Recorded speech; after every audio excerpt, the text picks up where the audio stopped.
It was this deep voice, pleasant to the ear, that pulled Shelion back to reality. I can't do this! I literally physically can't do this, you guys. I literally can't. You know what? I say I'm the biggest simp, but this man beats me in all categories, okay? No one is as big of a simp as CHENG is, okay? Hello everyone, my name is Ulysses N. Owen. You can call me Owen, and I'm a BL author. Today, we're going to be diving into Heaven Official's Blessing Volume 2. Oh my gosh, y'all, it's been so freaking long. School has eaten up so much of my time, and actually, I'm supposed to be reading another book for class, and, well, I'm not. I'm reading BL instead. This is what my professors get when they have a student, an English major, who is also a BL author. I'm going to read BL instead of official school books. But y'all, look at what the guy at Barnes & Noble gave me. He gave me this! Well, I asked him, I was like, hey, these aren't free, right? I can't just grab one. And he was like, well, I won't tell anyone if you won't tell anyone. And so he gave me this. He gave me the official Barnes & Noble Heaven Official's Blessing gift card. And I'm sorry to Mr. Cashier, but I'm telling my audience that you gave me this. I'm using it as a bookmark. But as you can see, I am ready for some Windmaster. I'm so excited to finally get more Windmaster. But y'all, this is the book I want to take to a convention if I ever meet Jacob. I really want him to sign this book, particularly because Windmaster is so prominent in season 2, and I just really would love that. In the Palace of Divine Might, Crown Prince meets Crown Prince. Oh! It's going down. Entering Ghost City, the Crown Prince chances upon the Ghost King. Chapter 14. Admiring the flower through red clouds. A heart full of affection. Okay, so we're going to be reading chapters 12 to 14 today. I am so freaking excited. I am ready to go. I've got my drink because we need alcohol. I haven't had any water, which is probably really bad, but I don't want to get up. I just want to read this. I already see CHENG's name in there. I can't. You guys know what CHENG does to me. You guys know what he does to me. He literally makes me cry so freaking much. Oh, I can't even start the freaking book. Shelion knew this ring must have been left behind by CHENG. He held it in his hand and wondered for a moment, what could this be? When Shelion was still an esteemed crown prince, he grew up in the palace of Xianle. The kingdom of Xianle had always reveled in beautiful, precious objects. Collectors who held aesthetics above all else were abundant, and the palace itself was of course glorious and dazzling. Golden columns, jaded steps, innumerable treasures and precious jewels. The noble children even played with colored gems as if they were toys. Shelion was thus familiar with the sight of riches, and from the look of this ring, it appeared to be made of diamond, but its shape was exquisite. Even the most skilled jeweler likely couldn't craft an equal to the ethereal natural beauty it emanated. Moreover, of all the diamonds he had ever seen, this stone was extraordinarily clear, shimmering like a crystal, fascinating and sublime. This scintillating luster made it difficult for him to determine exactly what kind of stone it could be. Still, even if he couldn't tell what the ring was made of, it was certainly an item of extreme significance. If it was found around his neck, then it had clearly not been accidentally dropped. It was most likely a gift from CHENG, a keepsake. He gave you a ring, boo. He gave you a ring. Shelion was a little surprised to receive a memento like this, and he smiled softly. He resolved to take good care of it and to ask the youth what the gift meant the next time they met. All he owned was this broken down shrine, and in it there was nowhere appropriate for him to hide treasure. After giving it some thought, he decided the best place to keep it was on his person after all. And thus, Shelion fastened the silver chain around his neck once more. After running around Mount Yujin and Banyue Pass back to back, Shelion lay paralyzed in Puchi Shrine for a few days. If it wasn't for the kindness of some overly passionate villagers who came with offerings of buns and congee, he would have probably stayed incapacitated for many days more. He spent his time thus until one day, a sudden message arrived from Ling Wen, return to the heavens at once. What, Ling Wen? Okay. Judging by her tone, something bad was about to go down. Xie could guess more or less what it was, and it was already mentally prepared. That's right, Ling Wen replied. When you've returned to the heavens, come directly to the Palace of Divine Might. Upon hearing Palace of Divine Might, Xie froze. Junwu was back. Junwu? As the #1 martial god, Junwu spent his days deep in secluded cultivation or out patrolling the realms and keeping the world at peace. With his return, it looked as though Xie wouldn't be able to get out of making this trip. And so, after only a few days of rest, he hiked up to the heavenly capital once more. He's like, I'm finally free! Martha, I'm coming home, sweetie. I'm back in the fucking building again! The divine palaces of all manner of gods and immortals had been built in the heavenly capital, each with their own history and style. Together, they formed the great city. There were sculpted pillars and muraled buildings here, little bridges and streams there. There was a transcendent ambiance in the air and clouds diffused beneath one's feet. The heavenly court had a single main road, the Grand Avenue of Divine Might. Although there were many such roads built in honor of Junwu in the mortal realm, such mortal monuments were but a hollow mimicry of their true form in the heavens. Only this road in the heavenly court was the true Grand Avenue of Divine Might. Xie walked on down the expansive road and headed toward the Palace of Divine Might. En route, there were many heavenly officials hurrying along, but not a single one dared acknowledge him. Truthfully, there were not many to begin with who would acknowledge him when he visited the heavenly court. However, not acknowledge meant no fellow officials would approach and walk with him or initiate any conversation. But they would still nod in greeting and give him basic due courtesy. But now they were pretending he wasn't there at all, as if a single glance at him would get them in trouble. Here we go. These heavenly officials that I love so much. If they were in front of him, they would hurry away. If they were behind him, they would slow their pace, leaving him a wide berth, desperately hoping his feet would carry him meters away from them. Xie had gotten used to this sort of treatment long ago, so he didn't think anything of it. After all, he did just drag down the mighty, newly ascended General Pei Jr. It would be stranger if no one stayed away. Yet unexpectedly, as he walked, a voice suddenly called out from behind him. Your Highness! Xie was amazed at the call and thought whoever had dared address him truly had commendable courage. But when he turned his head to look, the junior official that called for that highness rushed past him and ran towards someone farther ahead. He called as he ran.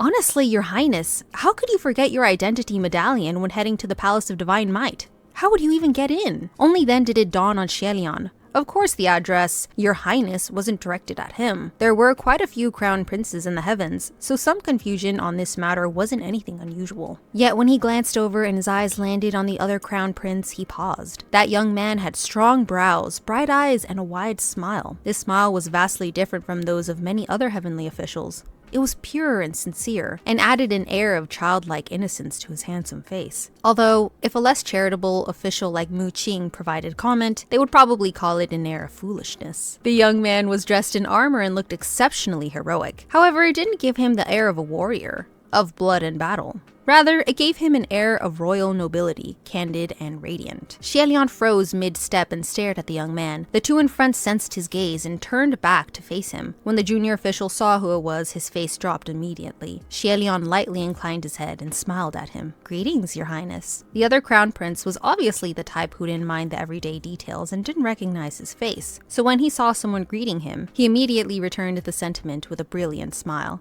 He shouted back, "Greetings!" He's such a puppy. The junior official beside him gave him a subtle push. Come on, Your Highness, let's go. We still need to get to the Palace of Divine Might. The young man, completely oblivious, could not understand why his subordinate would shove him so suddenly. He wondered aloud, why are you pushing me? Xie puffed out a laugh, and that junior official pushed even harder, urging, the Emperor is probably already waiting for us. Please, let's go, Your Highness. The other crown prince could only give Xie a confused look before turning to leave. Xie stayed where he was as they walked away, and soon, distant whispers from lower-ranking officials floated to his ears. Well, that was awkward. The world is such a small place. They're both officials in the heavens. It was only a matter of time that they met. If you ask me, General Nan Yang bumping into General Xuan Zhen is a more exciting affair. What's the rush? They'll all be coming face to face soon. Everyone's gathering at the Palace of Divine Might, aren't they? Suddenly, someone commented, it's not just a small world. Take a look at those two. I don't like to make the comparison, but even though they're both crown princes, His Highness, Taihua is truly noble. He would never do anything shameful like that, even if he fell from grace. Why are we comparing at this? Why are we doing that? The kingdom of Yong'an was more prosperous than the kingdom of Xianle, so of course the crown prince of Yong'an is stronger than that of Xian. I hate this. Thank you very much. I don't want to read any more of whatever the heavenly officials are saying. Like, I don't. The martial god who watched over the north was Pei Ming of the palace Mingguang. The martial god of the west was Chuan Yizhen of the palace of Qiying. The martial god of the southeast was Feng Xin of the palace Nanyang, and the martial god of the southwest was Mu Qing of the palace Xuanzhen. I'm butchering these names and I'm so sorry. And the martial god watching over the east was Lang Qianqiu of the palace Taihua. When Lang Qianqiu was still immortal, he was a crown prince like Xie. Not just that, he was the crown prince of Yong'an.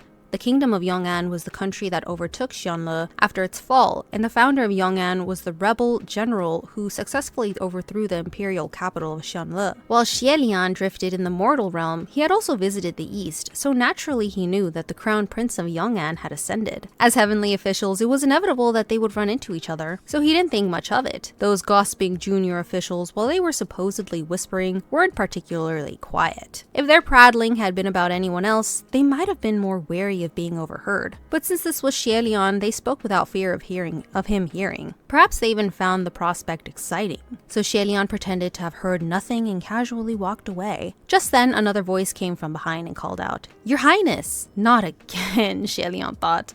But this time, when he turned his head, it was someone who really was addressing him. Ling Wen, with dark circled eyes and arms full of scrolls, approached him.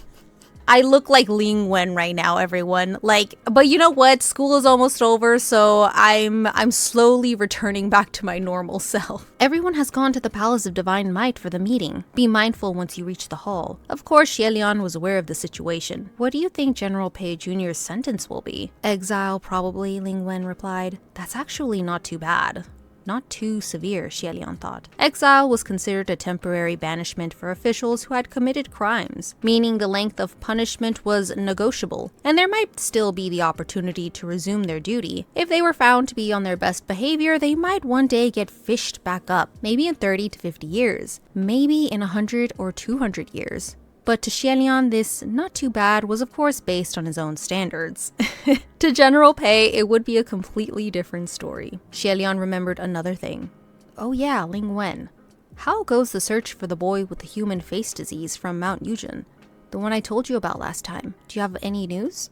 I'm very sorry, Your Highness. I don't have anything at the moment. We'll work harder on it, Ling Wen replied. Even for a heavenly official, finding a single person in such a vast world was not an easy task. Although the heavens might make faster work of it than mortals, it was still more like 10 years for the mortal realm versus 1 year for the heavens. Xie thus said, "Thank you for your hard work."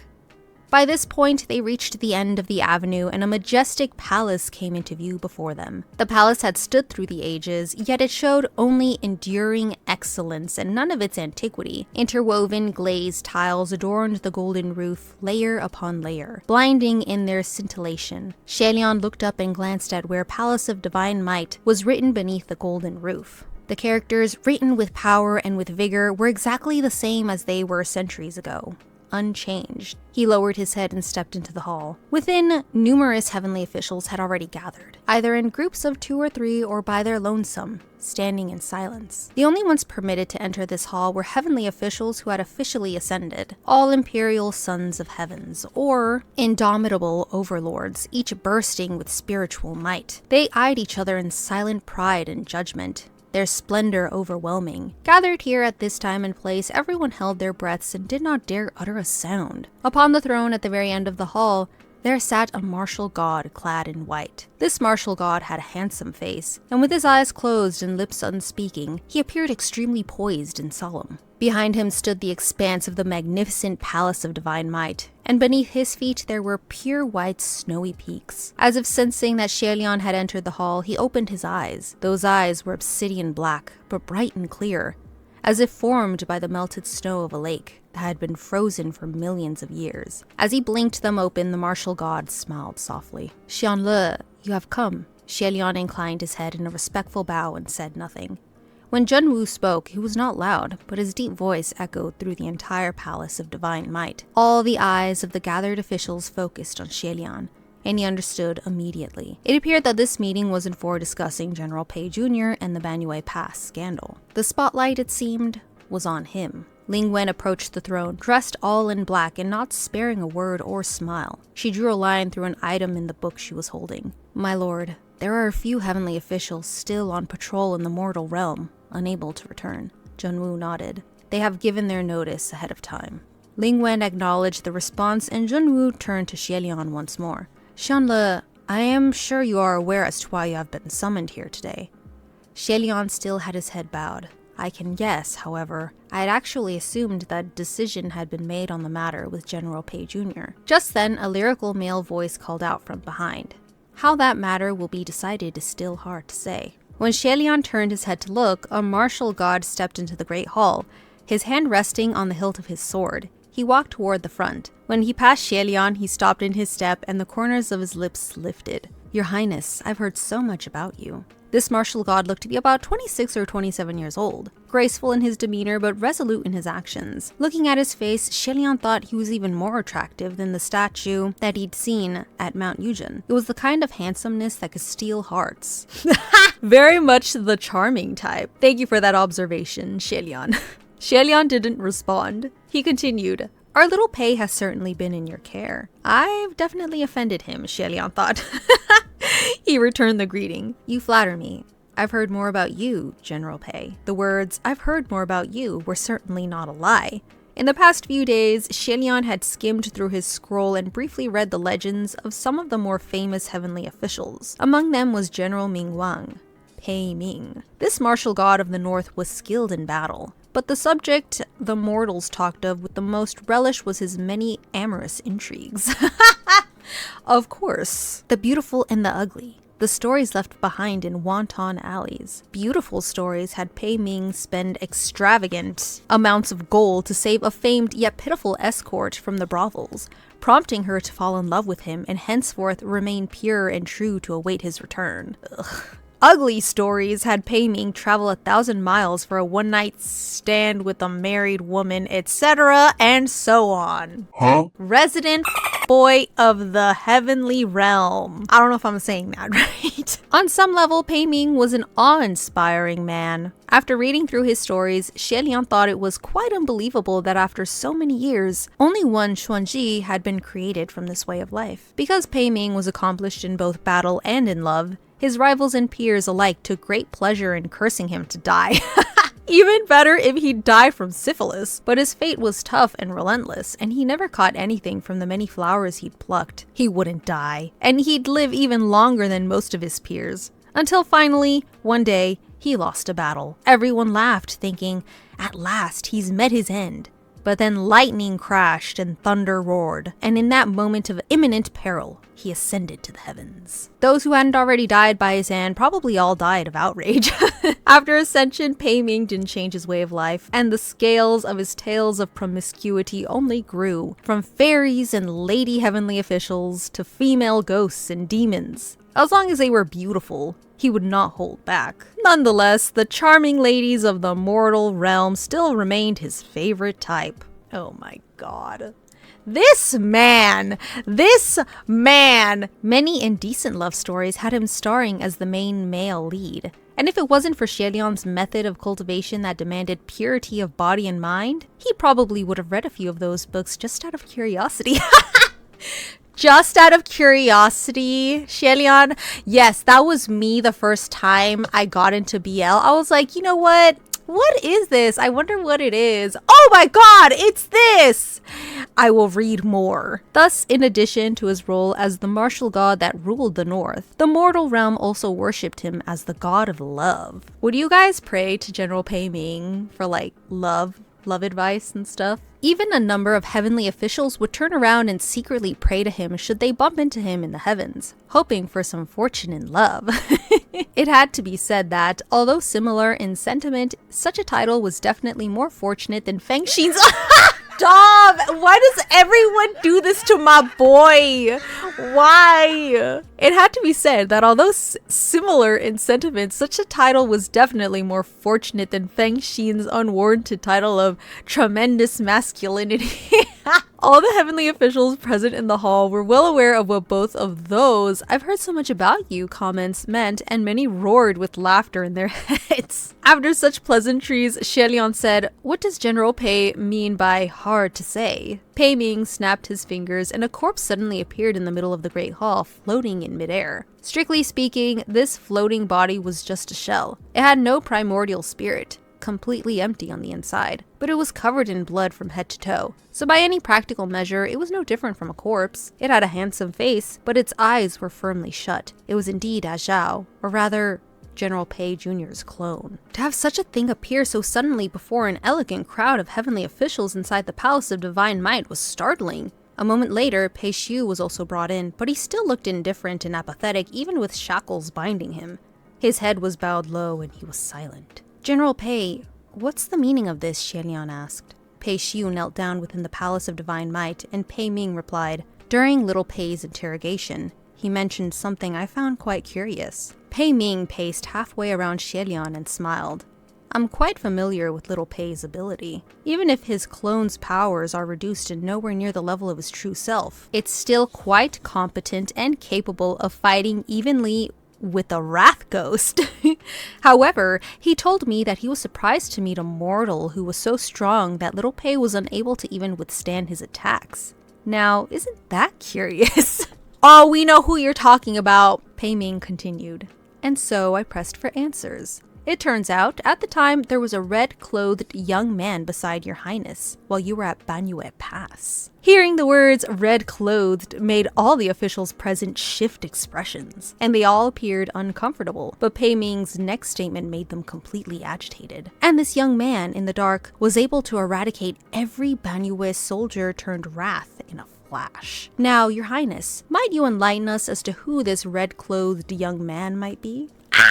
If it wasn't a wrath, then it must be a supreme that could kill hundreds of wraths in a flash. A supreme dressed in all red.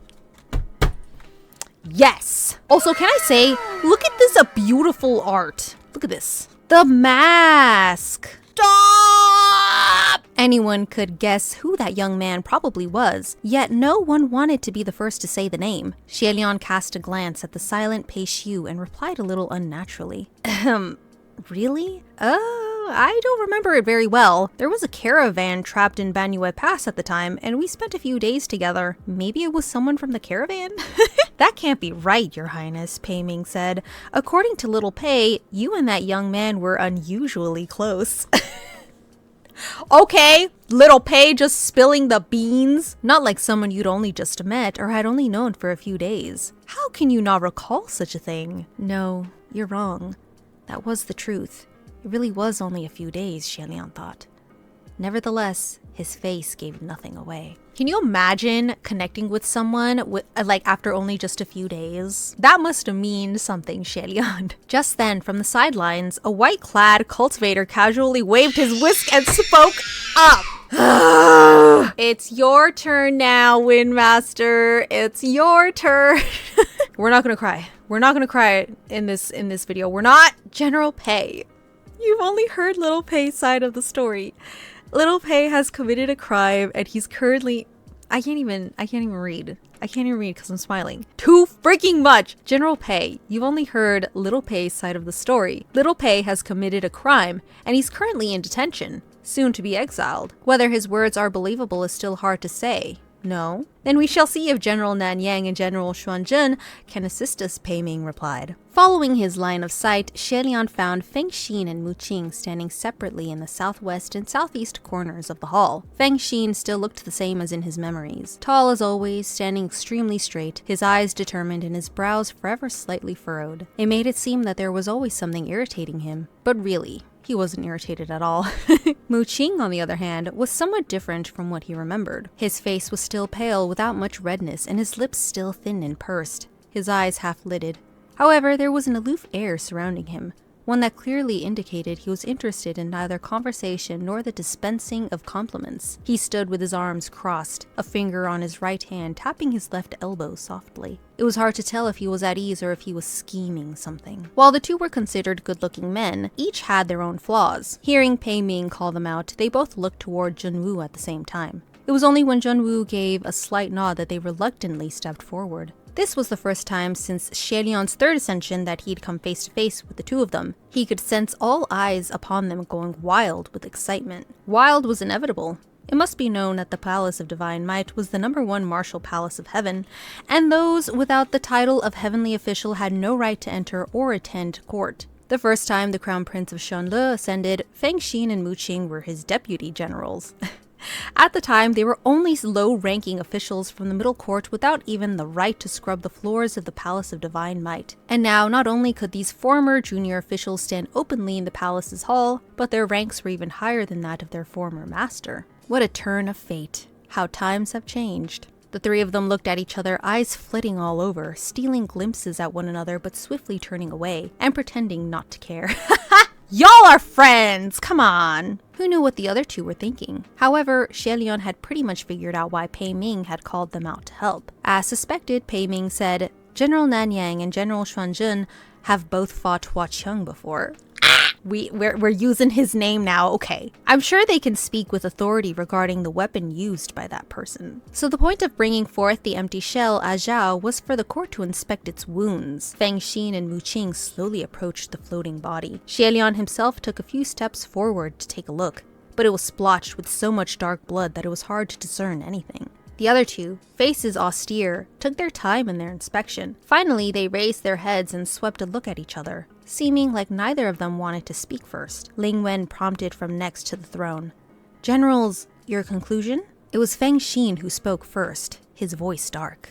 It's him, the scimitar, Ming, Mu Qing added. Am I pronouncing that right? The scimitar, Ming, was the very same freakish weapon Hua Qiang had used when he challenged those 33 officials and single-handedly beat them to a pulp. Annihilating their souls and dignity both. We love to see it, we love to see it. Inside the Palace of Divine Might, the heavenly officials started whispering to each other, unreadable eyes watching Xie. Many thanks to the two generals for confirming this fact, which verified my conjecture, Pei Ming said.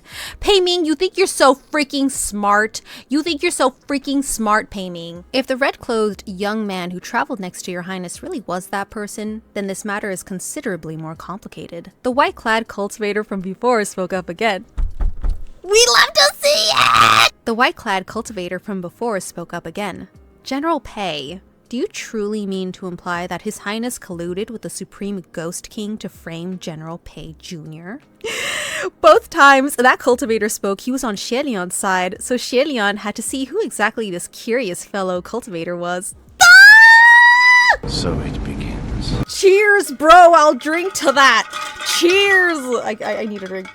If you guys don't know, I really love Windmaster. Yeah. What he saw was a person with clear, bright eyes. He wore a white jaded belt, held a whisk in his arms, and had a long sword carried on his back, with a folding fan tucked at his waist. His form was graceful and elegant, his expression spirited, and while he did look familiar, Xie couldn't recall when he had met a friend such as this. Pei Ming also gave the man a look, appearing like an annoyed elder who didn't want to deal with children. Pei Ming, you know what? It's a sign that if Pei Ming doesn't like someone, I'm gonna automatically like them. He shook his head and waved dismissively, dispersing the floating empty shell that was Zhao, then turned around and continued his argument. It may not be collusion. That person is powerful and wicked. Who knows what deceptive tricks he might have used to blind His Highness. Pei Ming intended to pin all the chaos at Banyue Pass on Hua Qiang. Xie rebuked him. General Pei, even if you won't believe me, you should still believe in Lord Windmaster. General Pei Jr. admitted to the crime of luring passers-by to Banyue Pass with his clone, and Lord Windmaster heard everything. Pei Ming glanced at the white-clad cultivator again. Okay, so everyone knows except for Xie. Xie continued, "Besides, since we're both here at the Palace of Divine Might, you can simply ask the Emperor whether there are traces of any spells of deception cast on me." Junwu, who sat high above, remained calm and unchanging. That meant Xie was absolved. Xie then continued, "General Pei, let's keep things clear and separate. Let's not talk about whether the young man I traveled with was Huaqiang or not. At the very least, even if he was indeed Huaqiang, that has nothing to do with what General Pei Jr. has done. A Supreme Ghost King might have the worst possible name on people's tongues, but not everything can be blamed on him." Xie own expression was composed and neutral when he uttered that name. But many in the hall felt cold shivers run down their backs. Pei Ming replied, "It would be best if the state preceptor of Banyue that your highness has taken could be brought in for interrogation too." To interrogate her for what? Torture her to confess a lie? Xie hadn't yet responded when someone else spoke up. Pei Xiu looked as if he didn't want to remain in the Palace of Divine Might a moment longer. He said in a low voice, "General, let it go." "What?" Pei Ming was irritated. "There isn't any spell of deception. This is all my doing. I've disappointed you, sir," Pei Xiu confessed. Pei Ming was right in the middle of clearing his name when Pei Xiu said this. Pei Ming turned cold and he said darkly, "What bewitching concoction did that state preceptor of Banyue feed you? Shut your mouth." However, Pei Xiu raised his head. "Let it go, General. Little Pei isn't afraid to admit to things he's done. Since I've been caught red-handed, I'm prepared to receive any punishment that is handed down." Pei Ming's face was written with shock, and it clearly read as, "You've always been so sensible, so why did you suddenly go nuts today?" He was just about to kick some sense back into Pei Xiu when Junwu spoke. "Enough." The moment that word was said, Pei Ming withdrew his leg and bowed. Thus spoke Junwu. "The case of the Banyue Pass is settled. Take little Pei away. He is to be exiled in a few days' time." After some silence, Pei Ming acknowledged, "Yes, my lord." Xie had only just breathed in relief when Pei Ming continued, "Nanyang and Xuanzhen have proven that the wounds on that empty shell were indeed inflicted by the scimitar, Ming." "I understand," Junwu replied. "That is a whole other matter." "Pray my lord will look into it," Pei Ming said. "I will investigate, naturally. There is no need for concern." After a pause, Junwu continued, "You are all dismissed for today. Shenle, you stay." It looked like Xie would be personally interrogated. The heavenly officials had nothing left to say and bowed. "Yes, my lord." Having been dismissed, the other heavenly officials exited in their groups of 2 or 3. When Feng Xin passed by, he glanced at Xie, looking like he had something to say, but he stopped himself. Xie smiled at him, and he looked startled before hurriedly leaving after. Mu Qing, on the other hand, walked past without sparing a look, as if Xie didn't exist, and yet he deliberately took a path to pass in front of him. As for that white-clad cultivator, he walked over with his whisk in hand and a huge smile, ready to speak. Bro, of course! But Pei Ming, who had just suffered a setback, walked over too, with one hand resting on his hilt and the other rubbing his nose. He said helplessly, "Qingxuan, for your older brother's sake, can you stop stirring up trouble?" The smile disappeared from the face of the white-clad cultivator. "General Pei, there's no need to use my brother against me. I'm not afraid of him." "You!" Pei Ming seemed to be gritting his teeth in impotent rage, unable to do anything about this. Finally, he pointed at the other cultivator. You've really done in little Pei this time."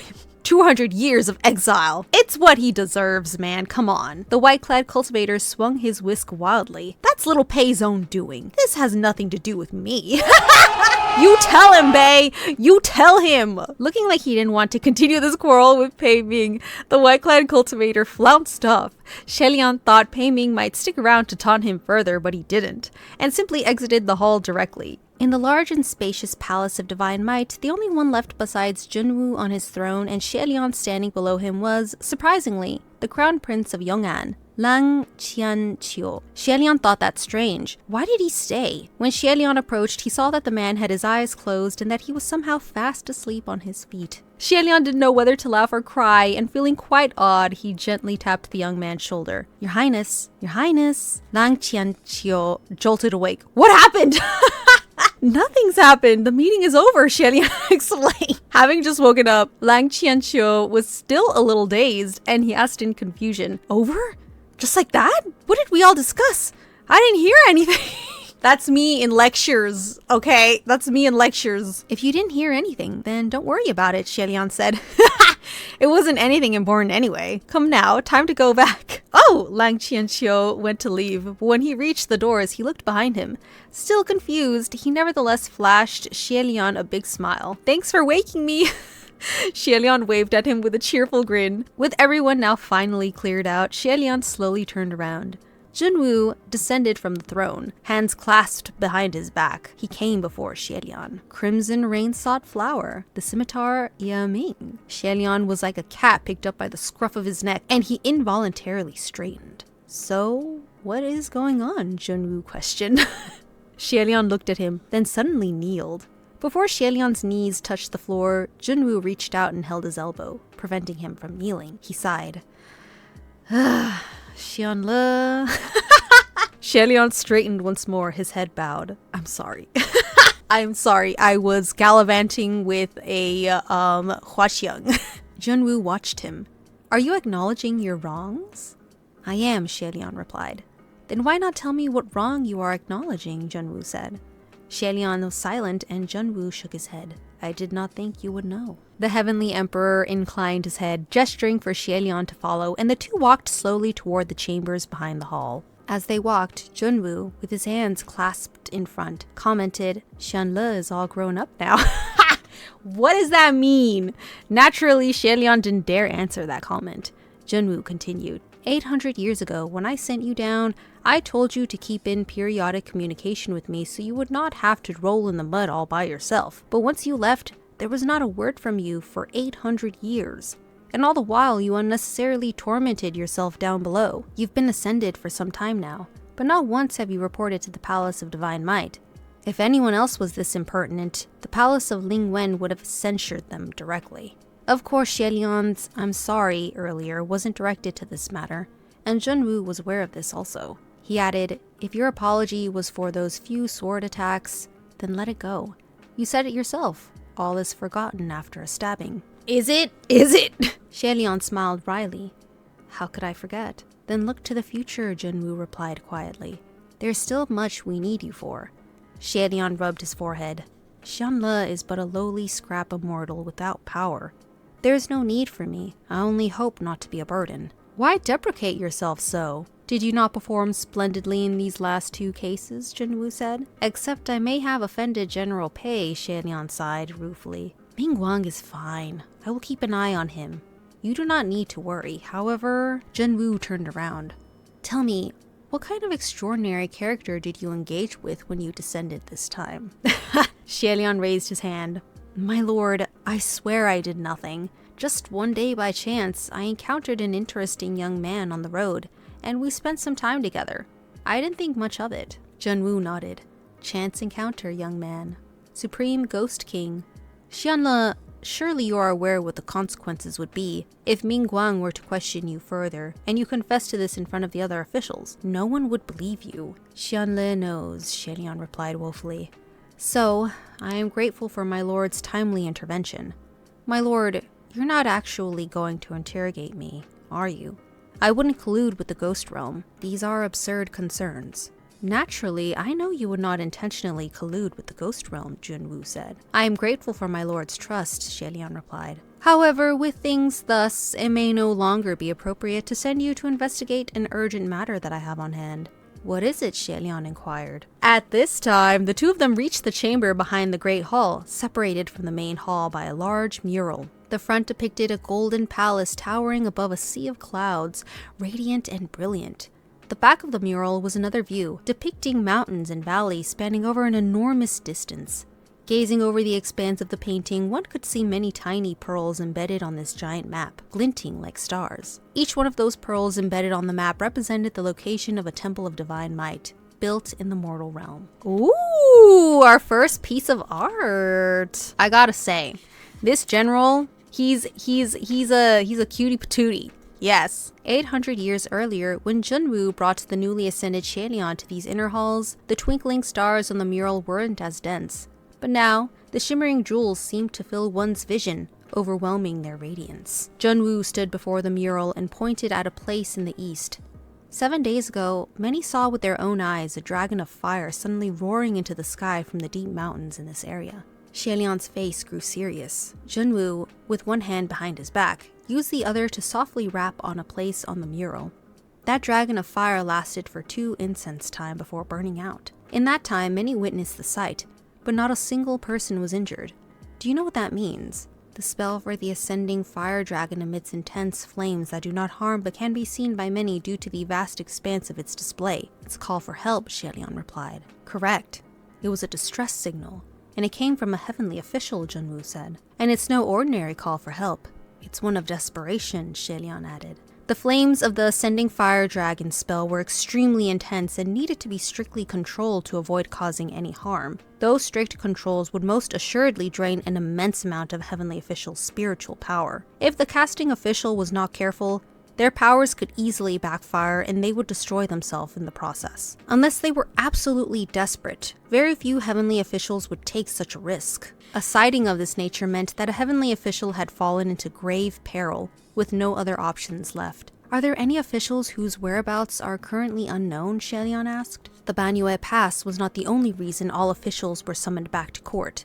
The main purpose was to use this chance to investigate everyone's whereabouts, aside from those who usually do not show, like the Rainmaster and the Earthmaster. Even those who couldn't make it back reported in. Rainmaster and Earthmaster. Xie contemplated for a moment, then speculated. Maybe it wasn't any of the officials from this term?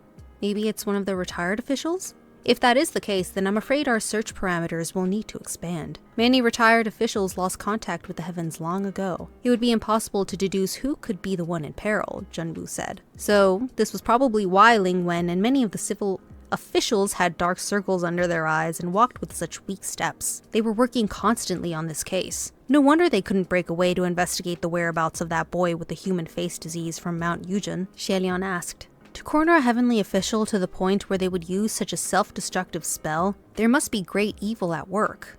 Are there any demonic gatherings or lairs in that area? There are, Junwoo replied, and very close by. Do you know of Ghost City? Ah! Do you know of Ghost City, sir? Xie thought about it and replied, I've heard of it. Ghost City was the most prosperous place within the Ghost Realm, situated right at the crossroads of the mortal and the Ghost Realms. It was where all manner of ghosts gathered in swarms to conduct trade and exchange, and it was complete pandemonium. Some cultivators of a certain skill level would venture there to do business or seek information. Sometimes there would even be heavenly officials in disguise, touring the city for curiosity's sake or other unspeakable reasons.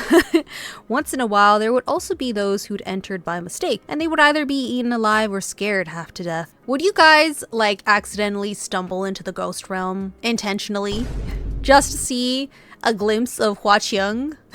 I'm afraid I am one of those people who would do that, and I would not make it back. Since ancient times, although not as ancient as Xie, there had always been many tales of Ghost City in the mortal realm. Xie remembered one of the stories had a man traveling at night who saw a bustling market before him decked out with large red lanterns and colorful signs. Okay, you know what? Since I'm going to get all of the books, I wanted to make a book nook, and I wanted it to look like Ghost City. I wanted to have Xie in Ghost City, and I wanted to be in between the books to make it look like you're going into Ghost City. I want to make it so bad! He entered the market in high spirits, but found that everyone around him wore a mask. Wow, I would love that. Huh? I am very attracted to people who wear masks like that. For totally innocent reasons. And if they were not cloaked as such, then they were extremely ugly. Very curious. He didn't think deeply on it and bought a bowl of noodles and sat down to eat. But as he dug into his food and ate, the food didn't feel right. When he looked closely, the noodles were actually squirming strands of hair. Xie brought himself back to the present, and Junwoo continued. After that pillar of fire appeared, I immediately sent officials to investigate the area, but there is no evidence of anything. So it is very possible that they moved to Ghost City. However, the Heavenly Realm and the Ghost Realm have always drawn very clear borders, and without enough proof, we cannot intrude on Ghost City, which is why I need someone to descend in secret this time and investigate. We can't alert the enemy and have them move again, Xie said. Is that why this couldn't be discussed openly at the Great Hall with everyone? To prevent information leaks? Correct, Junwoo replied. Then, my lord, pray give Xianle your command. You were the first candidate I originally had in mind, Junwu said. But for this, it may be inconvenient for you to go. Oh really? And why is that? How would it be inconvenient? Xie asked. First, the east is guarded by Lang Qianxiu. If you should go, you would have to cooperate with him, Junwu said. Xie responded, that will not be a problem. Please, rest assured. Second, Junwu continued, do you know in whose territory Ghost City is seated? Evil laughter! Xie was slightly taken aback. Is it Huaqiang? Yes, it is! It is! Junwu nodded slowly, and Xie guess was confirmed. But then, something else came to mind. That distress pillar of fire blazed up 7 days ago. Coincidentally, it was 7 days ago when Huaqiang left Puqi Shrine. The timing was too perfect. Could there be a connection between the two events? Yes. It would seem you have a rather good relationship with him, which is fine, Junwu said. The only thing I am concerned about is whether he is involved. If this makes it awkward for you, then do not force yourself. If you have any other suggestions or anyone you would nominate, do let me know. However, Xie still said, let me go. I don't think Crimson Rainsought Flower is a disingenuous person. Junwu looked at him. Xianle, I know you are very capable and know what you are doing. However, I also know that you always think the best of everyone. Xie gave a small smile at his words. Please don't say it like I'm a little princess who has never left home. Those words really don't suit me anymore. Junwu shook his head. I should not comment on the friends you make, but I will still say this. Be careful of Huaqiang. Hearing this, Xie bowed his head slightly, keeping his eyes down and saying nothing. He should have responded with, yes, my lord, as he should have been able to say yes with ease by that point. Yet, for some reason, he really didn't want to say that particular yes. Be especially careful of that wicked blade of his, Junwu added. What do you mean? Xie asked. The scimitar, Ming, is a cursed blade, a blade of misfortune. To forge such an evil weapon would require terrifyingly cruel sacrifice and bloody determination. Do not touch it, and do not let it touch you either. If you do, the consequences will be unimaginable, Junwu replied. Xie couldn't tell where his sudden surge of confidence came from, but inwardly he thought, Sanlang probably wouldn't strike at me with a blade. Still, he responded, Sanlang? Okay. Still, he responded, Xianle understands. Junwu nodded. I will, of course, be at ease knowing that you have taken this case. Since this does not make things awkward for you, then it is ideal. Nonetheless, going on this mission alone may be too much. Are there any officials you would like to join? Yes, there are some officials that I would like to join him. As a matter of fact, sir. It doesn't matter, Xie said after some thought, but preferably someone easy to get along with. Oh, I know someone. It'd be best if they're powerful too, so they can lend me some spiritual power sometimes. Junwu smiled. You disqualified both Nanyang and Xuanzhen with the first condition.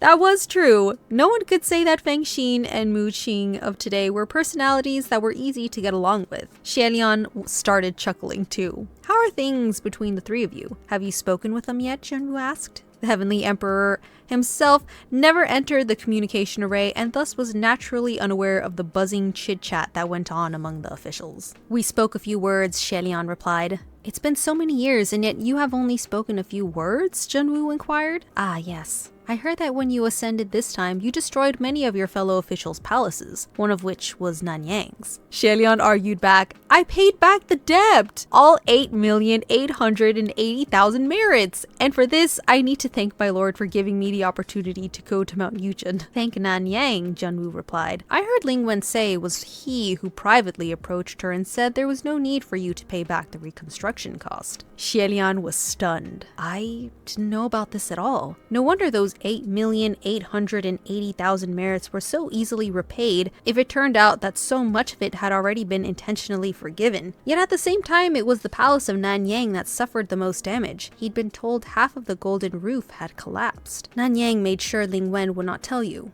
So you were naturally unaware. Since he did not want you to know, it would be best to continue feigning ignorance, Junwu said. Xie didn't know how to feel about this. Complicated and bittersweet feelings clouded his mind, and his thoughts scattered all over the place. Finally, he only sighed soundlessly and thought, truly, in this world, the words, don't tell anyone, are empty.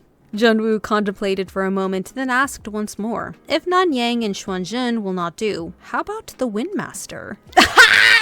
Yes, bitch, yes! Xielian pondered that option. Lord Windmaster is a very good person, but I don't know if she would want to go on this mission with me. The Windmaster is powerful, Junwoo said. A lively person who enjoys making friends and thus matches your first condition of easy to get along with. When reporting in with me, the Windmaster also spoke well of you. I think you two will be fine. If you do not have any other questions, then descend with the Windmaster and go forth to investigate Ghost City. I love this description he has for Windmaster. The Windmaster is powerful, Junwoo said. A lively person who enjoys making friends and thus matches your first condition of easy to get along with. When reporting in with me, the Windmaster also spoke well of you. I think you two will be fine. Oh, we know. If you do not have any other questions, then descend with the Windmaster and go forth to investigate Ghost City. Also, yes? Junwoo said unhurriedly. Work hard, but do not force yourself. Xielian was startled by those words. A moment later, he smiled. What is my lord saying? I'm not forcing myself. Junwoo patted Xielian's shoulders. Return to the palace of Xianle to rest for now. I will send word to summon the Windmaster. Xielian blinked. I don't have enough merits, so no palace has been erected. The palace of Xianle from the past has long since been torn down. So, what palace of Xianle? I have granted you a new one, Junwoo said. You cannot possibly always cram yourself into that decrepit little shrine. Xielian left the Palace of Divine Might and was led to the Palace of Xianle by a junior official from Junwoo's palace. This Palace of Xianle was very nearly an exact copy of the one he had in the past. Glazed tiles with red walls, sumptuous and elegant. He stood outside the palace gates for a long time, but not a shred of desire to enter came to him. The scrapped immortal was still best suited to a scrapped shrine, after all. A proud and glamorous heavenly palace like this wasn't a place he could stay. He loitered outside the entrance and waited for Lord Windmaster to come find him. But after a while, the one who appeared was unexpectedly not the lady cultivator in white Taoist robes, but another white-clad cultivator. This cultivator was in glowing spirits with an air of transcendence fluttering about him. It was the one from the meeting at the Palace of Divine Might who had randomly fought with Pei Ming, Qing Xuan. He waved his whisk, a smile hanging from his lips. Greetings, your highness. No one say anything. The sunshines get me. The sunshines always get me, and I don't know why. I'm literally the opposite. Xielian smiled back. Greetings, fellow cultivator. Truthfully, he really wanted to ask who he was, but thought it'd be rude. He was about to sneak a peek at his scroll to see which heavenly official was named Qing Xuan when the person in question walked up to him and exclaimed, Let's go take a stroll down below. Xielian was taken aback. My friend, I'm waiting for someone. Hearing this, the cultivator stuffed his whisk into the back collar of his outer robe and turned around in wonder. Who else are you waiting for? Oh my god, this scene is always so freaking funny. ... Xielian's brows jumped. You're the Windmaster? Ah! The other flashed open his fan and started fanning. I am the Windmaster. Jesus Christ. I am the Windmaster. Was there ever any doubt? Did you not know who I was? Have you never heard my name? The Windmaster, Qing Xuan? His tone was irrefutable and absolute, strong and confident, as if Xielian not knowing his name was an impossible thought to entertain. The folding fan had the word for wind, Feng, written on the front, while the back had 3 flowing, inclining lines, the exact same fan that the lady cultivator in white had held. Xielian suddenly recalled that Fu Yao had mentioned that some upper court heavenly officials, under special circumstances, had the ability to transform their appearance. The Windmaster had always been what? Been what? A man? Iconic, actually. That is so iconic of you, Windmaster. After getting dragged for a few steps, Xielian still couldn't fully process this information. Lord Windmaster, you... Why did you disguise yourself as a woman last time? What? Was I not beautiful, the Windmaster asked? She's got a point. She's an icon. She's a legend. And she is the moment. Oh my god.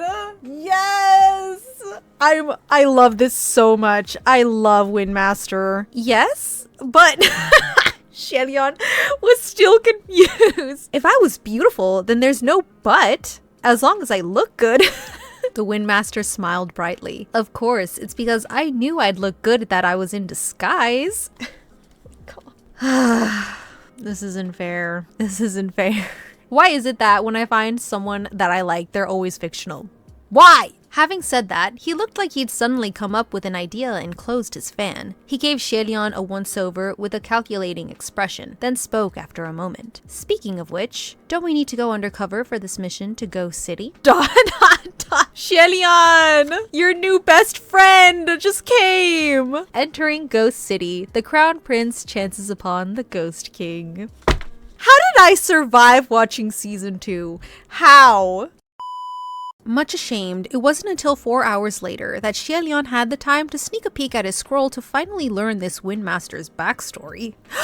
Backstory? Backstory? The 5 elemental masters of the heavenly realm use their titles in place of their surnames. For example, before the Earth Master ascended, his mortal name was Ming Yi. After ascension, he was addressed as Earth Master Yi. As for the Windmaster, his former name was Shi Qing, but after ascension, he was called Windmaster Qing. Befitting of his title, his personality was like a breeze. Aw, he was sociable and generous, uncaring about petty details, and very popular in the heavens, as was apparent from him easily tossing out 10,000 merits in the communication array. But at the end of the day, as his older brother was the god who controlled mortal wealth, of course the Windmaster was generous and uncaring about petty details. Indeed, the older brother of Windmaster Qing was the one they called Water Tyrant, the Water Master Wudu. Descending to the lower realms together, the two gods walked side by side, chatting as they traveled.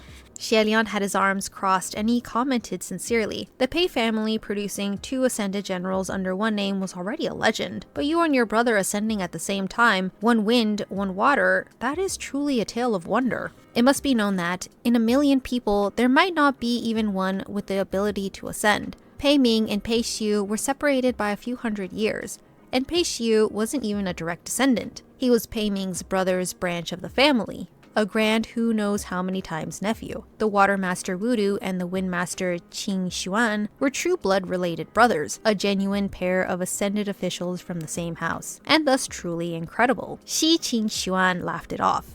It's nothing. My brother and I grew up in the same place, went to the school under the same teacher, and cultivated the same path, so naturally we ascended together in the same lifetime. That was something Xie also learned when he was cramming from the scroll earlier. Of the 2 elemental masters, Shi Wudu ascended first, but after only a few years, his brother Shi Qing also successfully transcended a heavenly tribulation. Mortals often worshipped the 2 heavenly officials together in the same temple, and praised them as equals. It was obvious that the 2 brothers enjoyed an excellent relationship. The Water Master must be the reason why Pei Ming wouldn't touch the Windmaster, as San Lang and Nan Feng had mentioned. After all, the brother of the Water Tyrant was not one to be picked on so easily. Having thought thus far, another point came to Xie mind. He considered it before asking, Lord Windmaster, at the Palace of Divine Might, from the way General Pei spoke, it sounded as if he shared a friendship with your brother. Won't your filing the complaint against General Pei Jr. affect? Nah, Shi Qing replied. My brother already knows I can't stand Pei Ming. Knowing is one thing. Acting is another, Xie said. Won't this cause a rift between Lord Watermaster and General Pei? If it caused a rift, even better. I wish my brother would stop hanging out with him and leave that 3 tumors label behind one day, Shi Qing said. Xie stopped. What 3 tumors? Shi Qing exclaimed, astonished. What? You don't know about that either? Fine, alright. I know now you're not up to date on anything. You can just listen for giggles. Why is the way he talks so freaking cute? The 3 tumors is the moniker given to the 3 heavenly officials who have a bad rep with basically everyone but are best buddies with each other, namely Ming Guang, Ling Wen, and my brother. Really? I didn't know that.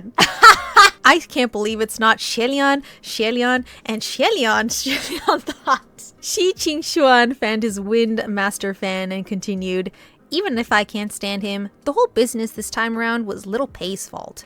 There's no way I'd let Pei Ming pin this on the state preceptor of Banyue and protect little Pei. It doesn't matter if you're a mortal or a god or a ghost. You have to be responsible for your own actions. Bullying a little girl is low. The last line was uttered in contempt, and Xie smiled.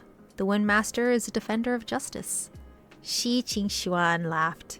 You're not bad yourself. I'd heard rumors here and there about Banyue Pass, but never had the time to investigate. Plus, my brother would yell at me about it. With so much on my plate, I'd forgotten. When I heard you ask about it in the communication array the other day, it reminded me that there was such a case pending, and so I went to check it out. Turns out that not only did you ask, you even went there yourself. So I thought, dang, what a guy. Stop making me smile like this, Windmaster. Stop. This Windmaster certainly had an extremely straightforward and interesting personality, and Xianlian could understand now why he was so popular in the heavens. He smiled, surprised to have made the acquaintance of such a heavenly official in the upper court. But just as he turned his head to face him, the white-clad cultivator beside him had transformed into a lady Taoist in white.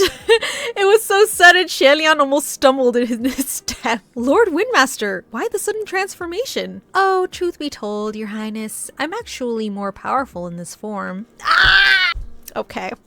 Shi Qingxuan preened her long hair. As was mentioned earlier, the Windmaster and the Watermaster were often worshipped together. However, this also produced a bizarre accident. Perhaps people thought that a single temple worshipping two male gods together was lacking something. Lords and ladies go hand in hand, so people thought having one male god and one female god would make it seem more complete. Thus, someone took a certain initiative, and that initiative was to sculpt the Windmaster as a goddess. But it didn't end with the goddess statue. They had to make up stories to go with it too. Things like the water and wind gods being brother and sister. There was even a version where they were husband and wife. After a few centuries, the falsehoods spread, and from them came even more outlandish legends. The two heavenly officials once read through the tales on a whim and cringed so hard their goosebumps practically spilled off them. Nonetheless, there were more than a few who believed in those outrageous stories. And thus did the Windmaster's gender become confused. "My lady, prithee watch over me," could be heard all over the place. Thus, Shi Qingxuan was also known by the moniker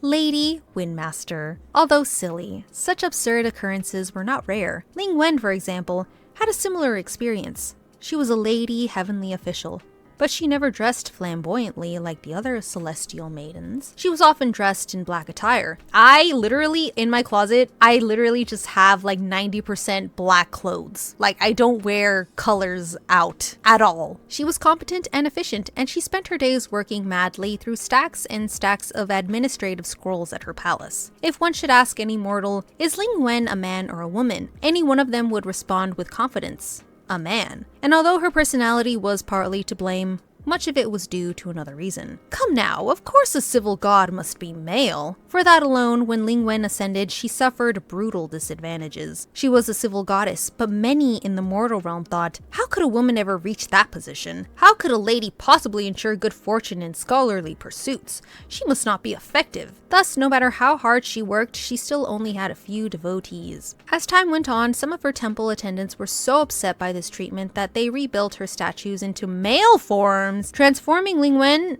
Yuanjun to Ling Wen Zhenjun, and crafted their own astonishing legends and backstories. After this change, her temples became prosperous and everyone praised how effective Ling Wen was. But in truth, it was still the same heavenly official. Her spiritual powers never changed and the legends were all fake. Still, the people ate them up. Since then, Since then, whenever Ling Wen needed to appear in dreams or show herself to mortals, she could only do so in a male form? Is there a picture of Ling Wen as a guy somewhere that I can look at? By the same logic, because the people believed that it had to be a man and a woman together holding down the fort in the Temple of Wind and Water, that was how it became. Who cared whether you were a god or a ghost? You were whatever people believed you to be. Appearances could be a million miles off the mark from the real thing, and people would still see what they wanted to see. It was something the upper court heavenly officials had long since stopped fretting over. That's the mortal realm for you.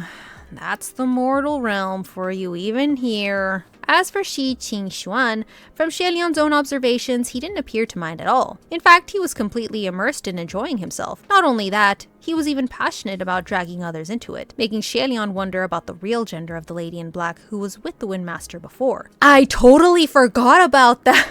Oh my gosh!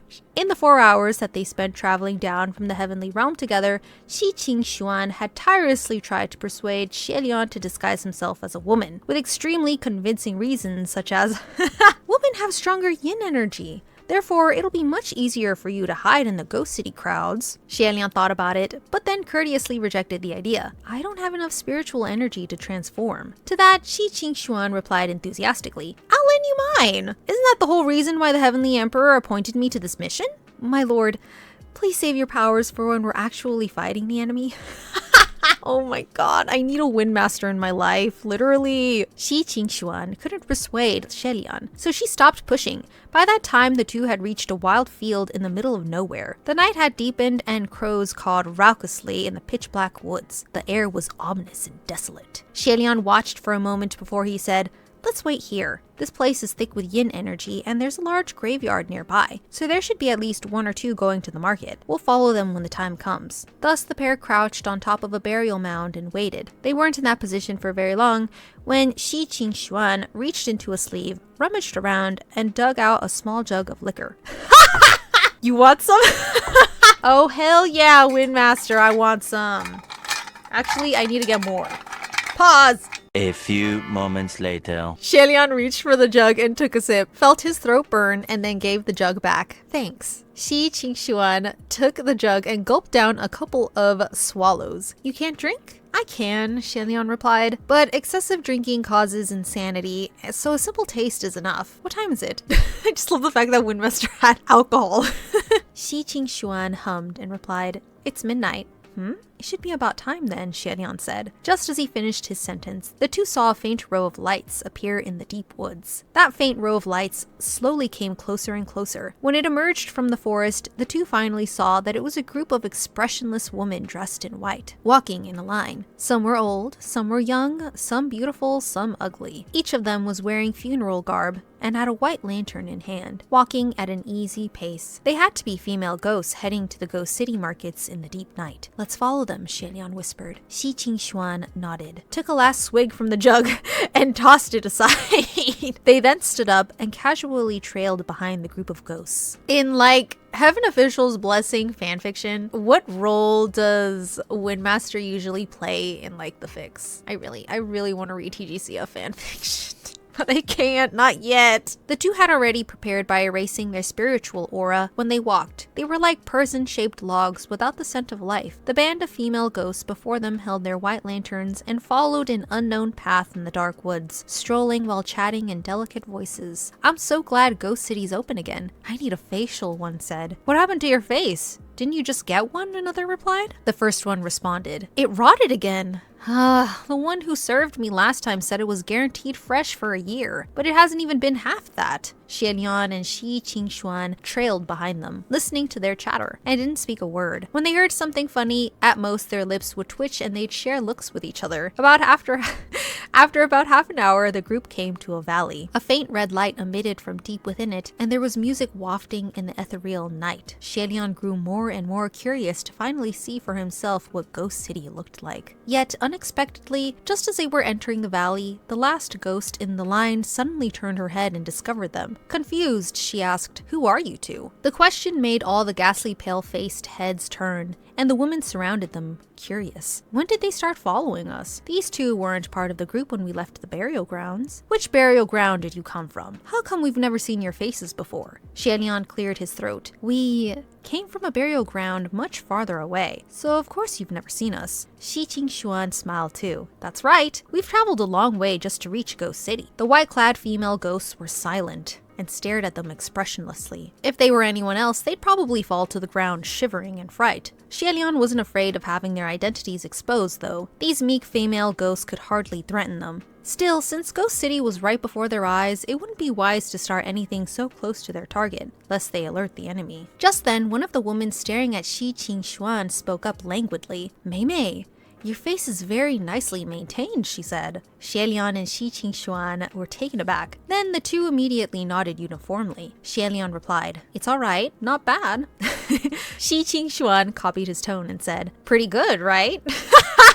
Stop! All the female ghosts then approached and started a discussion. Yeah, not rotten at all. Mei, where did you get your face done? What's your secret? Can you recommend a place? Qing Xuan didn't know how to respond, so she only laughed awkwardly to delay answering. Just then, the group turned around, and suddenly, a strange and mysterious world opened before him. They were on a long street. It was so long that there was no end in sight. Along the edges of the great street were all types of bustling stores and stalls. Colorful signs flew high above and giant red lanterns were hung below. People filled the street, most wearing masks of faces crying, laughing, angry, some human, some not human. Those without masks could only be described as bizarre. Some had large heads and small bodies, some skinny as a bamboo stick, and some flat like a pancake and pressed to the ground, complaining as pedestrians walked all over them. Xie was careful not to step on anything weird.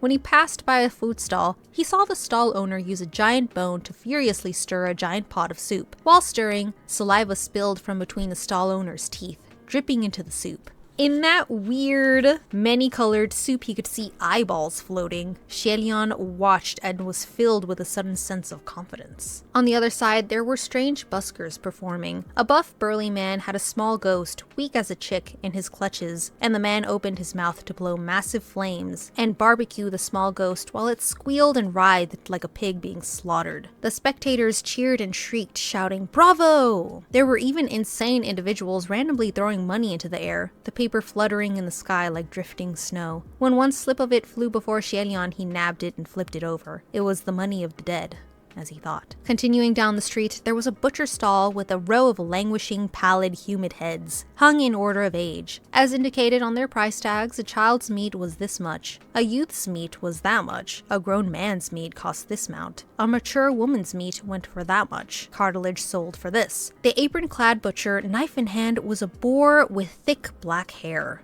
What it was chopping under its knife was a muscular human leg, still twitching. This was truly a swarm of evil, a carnival of hell. Humans butchering pigs was a common sight, but pigs butchering humans wasn't, so Xie couldn't help but steal a few extra peeks. The boar noticed him watching though and immediately reacted. "What are you looking at? You buyin'?" Xie shook his head. "No." The boar butcher continued to chop violently onto the cutting board, blood spraying all over. He yelled, voice rough, "If you ain't buying, then don't watch." Xie got out of there. But just as his steps quickened, he suddenly realized something very bad. That group of female ghosts in Qing Xuan had disappeared without a trace. Shocked, Xie wanted to connect with the Windmaster at once within the communication array, afraid that she was really dragged away by those ghosts to do facials. However, this was Ghost City, and the communication spells used by the Heavenly Realm were restricted. The connection to the array didn't work, so he had no choice but to wander the streets aimlessly in search of the Windmaster. As he walked, someone suddenly grabbed him. Already alert and tense, Xie reacted instantly. Who? The one who stopped him was a woman, and she was surprised by Xie reaction. But after seeing his face clearly, she started giggling, playing coy. "Hey there, little Guga. You're looking mighty fine." This woman was in an exceedingly revealing dress, her makeup terrifyingly loud. The white powder was uneven, and when she opened her mouth, clumps of it would flake off her face. Her bosom was stuffed full as if something were packed under her flesh. Truly a shocking sight. Xie gently pushed away her thin, claw-like fingers and said, "Miss, there's no need to speak like that." The woman was stunned at first, then burst out laughing. "Dear Lord, miss? Who still calls me that in this day and age?" The people around them all seemed to think it was funny too, and they started laughing along. Xie shook his head, but before he could speak, the woman pounced on him. As I'm reading this, I'm literally picturing that episode in season 2. They did such a good job adapting this. "Oh, don't go, little Guga. I like you. Come and have fun with me all night. I won't ask for money," she pouted and winked. "But I will charge." "Oh my." He chided gently. "Miss, please." Yet the woman suddenly appeared to be annoyed and screeched, "Stop calling me miss. Ain't no one who cares for it. Quit wasting my time. Are you coming or not?" To tempt Xie further, the woman suddenly unlaced her already revealing shirt. Her boldness caught Xie off guard, and he didn't stop her in time, so he sighed softly again, turning his eyes away. He continued on his way, stepping around her. However, the female ghost stopped him again and continued her teasing. "Do you like what you see?" Little did she realize, Xie had grown up in the royal holy temple, practicing abstinence for most of his mortal life. His body and mind had always been guarded, and as steady as the mountains. It didn't matter what he saw. His heart was as still as water. Anything unseemly would make him automatically chant, "Dao, Jing? Sonorously in his mind, keeping him completely indifferent. Unsuccessful in her temptation, the female ghost's expression changed and she tusked. You don't want any of this? Not even for free? Are you even a man? Xielian moved his eyes away. I am. Then prove it, the female ghost yelled. From the sidelines, a passerby laughed mockingly. What are you doing being so clingy? Hearing those words, Xielian deadpanned with a straight face. That's not it. It's because I have an unspeakable affliction. I can't get erect. Everyone was stunned. Then in a flash, boisterous laughter erupted. The victim of ridicule was now Xielian. None had ever met a man who was brave enough to announce in public that he had such a problem. However, to someone like Xielian, it didn't matter in the least whether his root of evil could sin or not, so he developed the habit of using that as an excuse to get out of these kinds of situations. And it was a method that worked excellently every single time. Sure enough, the female ghost redid her shirt immediately and stopped pestering him. No wonder you're like this. What a pig. If you have a problem, why didn't you say so sooner? After he put some distance between them, he looked back toward the crowd and heaved a sigh. Xielian walked a bit more and soon he came upon further commotion ahead. He stopped in front of a gigantic red building. The building was extraordinary in its grand and imposing style. Its columns, roofs, walls, and everything were painted a magnificent bright red, and the floors were covered in thick, exquisite carpet. If it must be compared, this building was on par with Heaven's palaces. The only difference was one of aesthetics. This place was more spectacular and sumptuous than stately and dignified. Crowds flowed in and out of the doors, and loud, excited voices boomed from the inside. Very lively. Upon a closer look, Xielian saw that this place appeared to be a gambler's den. Xielian walked up to the doors, and on the two pillars at the entrance there was a set of couplets. The left said, "Money over life," and the right said, "Gains over shame." On the top horizontal beam it said, "Ha ha ha ha." The lines were vulgar and crass, not worthy of being entrance couplets. The calligraphy was also wild, clumsy, and frenzied. A disgrace to call it calligraphy at all. It was as if someone took a brush while drunk and scribbled with foul intent, and then the words were blown over by a blast of evil aura to form it. Xielian was once heir to the throne, and he was taught calligraphy by the finest teachers in the land. The characters he saw before him now were a real tragedy. In fact, the characters were so hellish that Xielian started to think they were kind of funny and shook his head. The Windmaster wouldn't be hanging around here, he thought. I'll have a better chance searching the beauty parlors for female ghosts. He certainly should have just moved on. Yet, inexplicably, after only a few steps, he turned back around and went inside. In the main hall of the gambler's den, the crowd was packed in from wall to wall. Innumerable heads were moving, and laughter and desperate cries alike choked the air. Xielian had only descended a few steps when he suddenly heard screaming, and when he looked to where it had come from, 4 masked bouncers were walking over carrying a guest. The man appeared to be in excruciating pain, writhing and howling while being carried, gushing blood that he left in his wake. Both of his legs had been cleanly cut off at the knees, and blood was spewing everywhere. A small ghost followed closely and greedily licked up all the blood on the floor as it went. Yikes! It was a horrifying sight, yet no one in the gambler's den spared it a glance. They continued to shout and cheer, rolling about. Of course, most who gambled here weren't humans, and if they were no ordinary humans. Xielian twisted in place to let the 4 bouncers carrying the man pass by, and then he continued deeper into the den. A petite attendant in a laughing mask approached to welcome him. "Gongji, are you here to play?" Xielian replied with a smile. "I don't have money on me. Mind if I just look?" In his experience, the moment you said those words in any establishment, you'd get booted. Why would you enter without money? Yet the petite attendant just giggled. No money is not a problem. Those who come here to play don't usually use money to gamble. "Really?" Xielian asked. The petite attendant covered her mouth. "Really, Gongji, please come with me." She waved at Xielian, beckoning him, and sashayed away. Xielian followed her without a word, but carefully observed all around him. Inside and out, this gambler's den was exceedingly extravagant and stylish, but not at all tacky. It was a building rich with taste. The petite attendant brought Xielian to the very back of the main hall to a long table that was packed like sardines with guests. Xielian had only just approached when he heard a man cry, "I bet my arm!" There were too many onlookers. Xielian couldn't get through and could only listen from the outskirts of the crowd. Suddenly, he heard another voice lazily respond, "No need. Never mind your arm. Even your shit life is worthless here." Hearing that voice, Xielian's heart suddenly... I can't. Stop! Here's our boy! Hearing that voice, Xielian's heart suddenly jumped. He silently mouthed the name, Sanlang.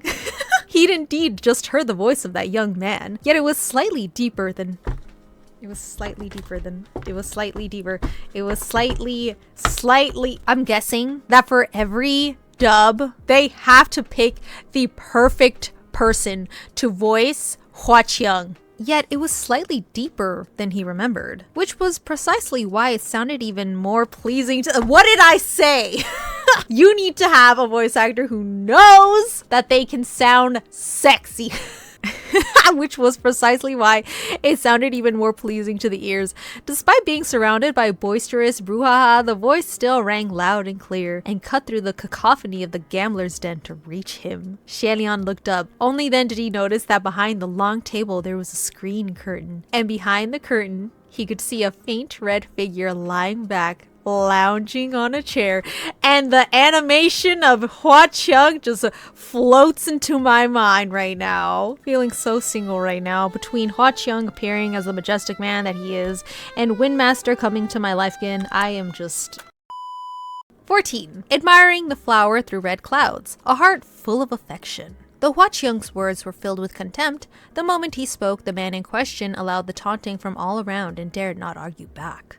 The attendant who led Xielian to the long table said, "Gongxi, you are very lucky today." Xielian never moved his gaze from the table. How so? "Our Cheng rarely comes by," the attendant replied. "It is only these past few days that he has been in the mood, so is this not good luck?" Judging by her tone, Xielian could tell that the attendant held this Chengju?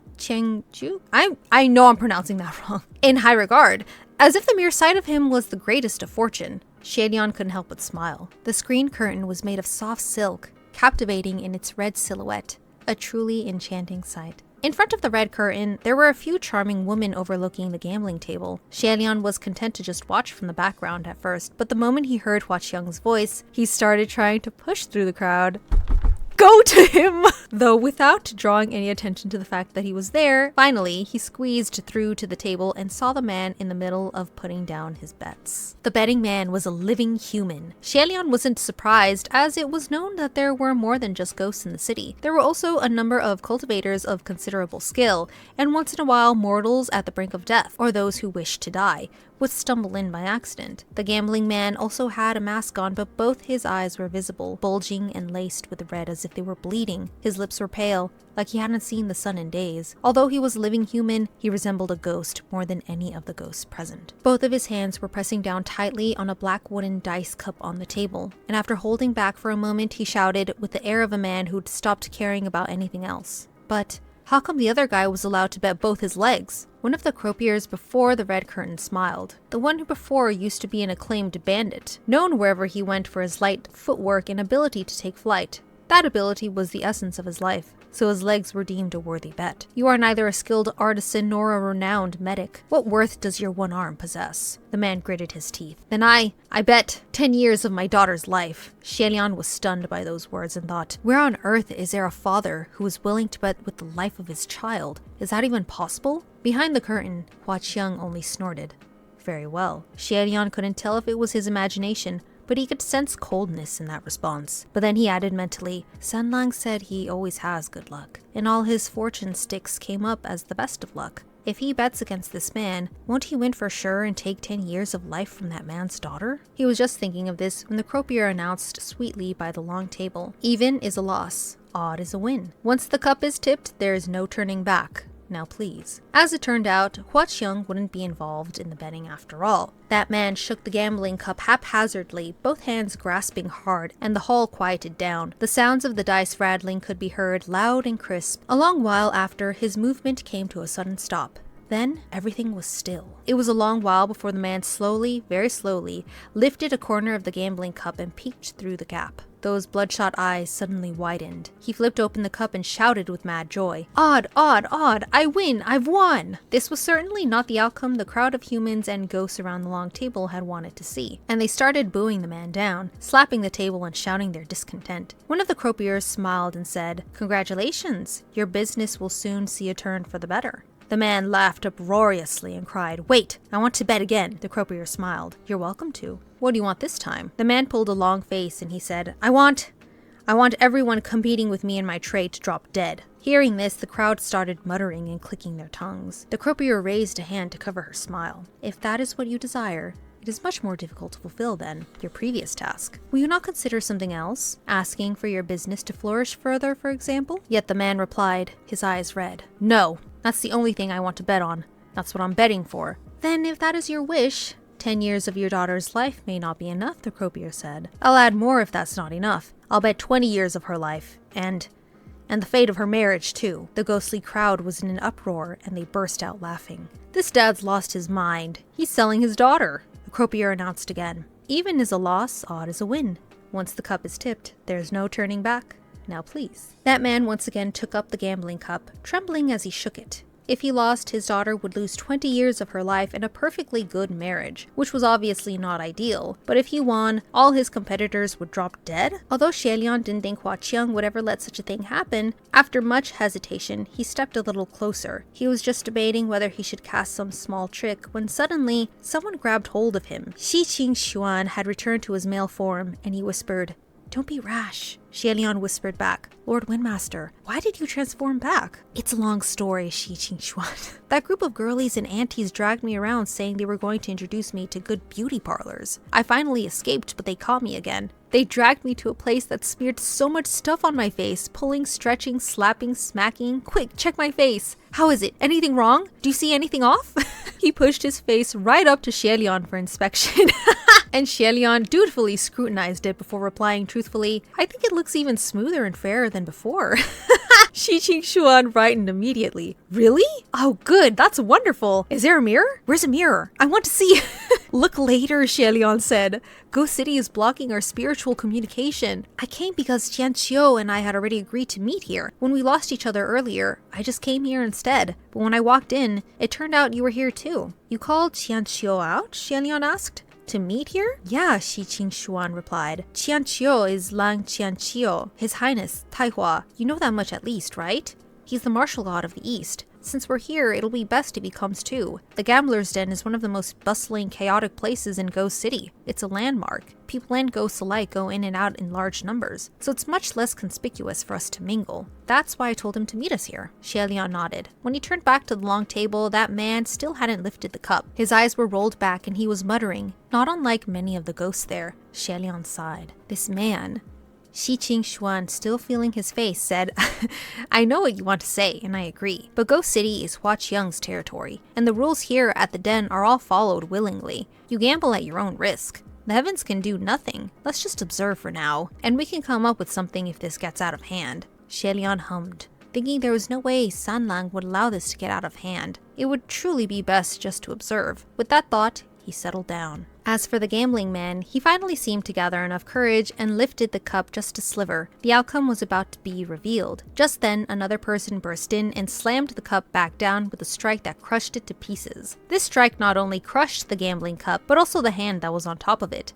The entire table splintered with a deep crack. The masked man cradled his crushed hand and rolled all over the floor, screaming. The crowd of ghosts also started shouting, some cheering and some crying out in shock. The person who had smashed their way in yelled, "You! What a vicious heart! A wish for wealth and fortune fine, but to wish for others' sudden death? If you want to bet, have the guts to bet your own life. Not the life and marriage of your daughter. You're not fit to be a man, not fit to be a father."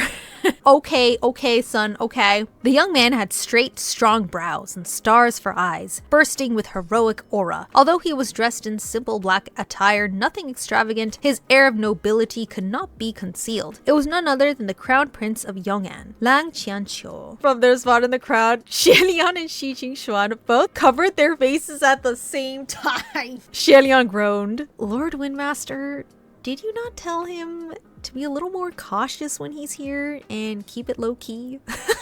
I told him, but he's always like that. What can I do? Had I known earlier, I would have planned for us to come here together. Xie sympathized. "I get it. I understand." Just then, Hua Qiang chuckled lightly from behind the curtains. Xie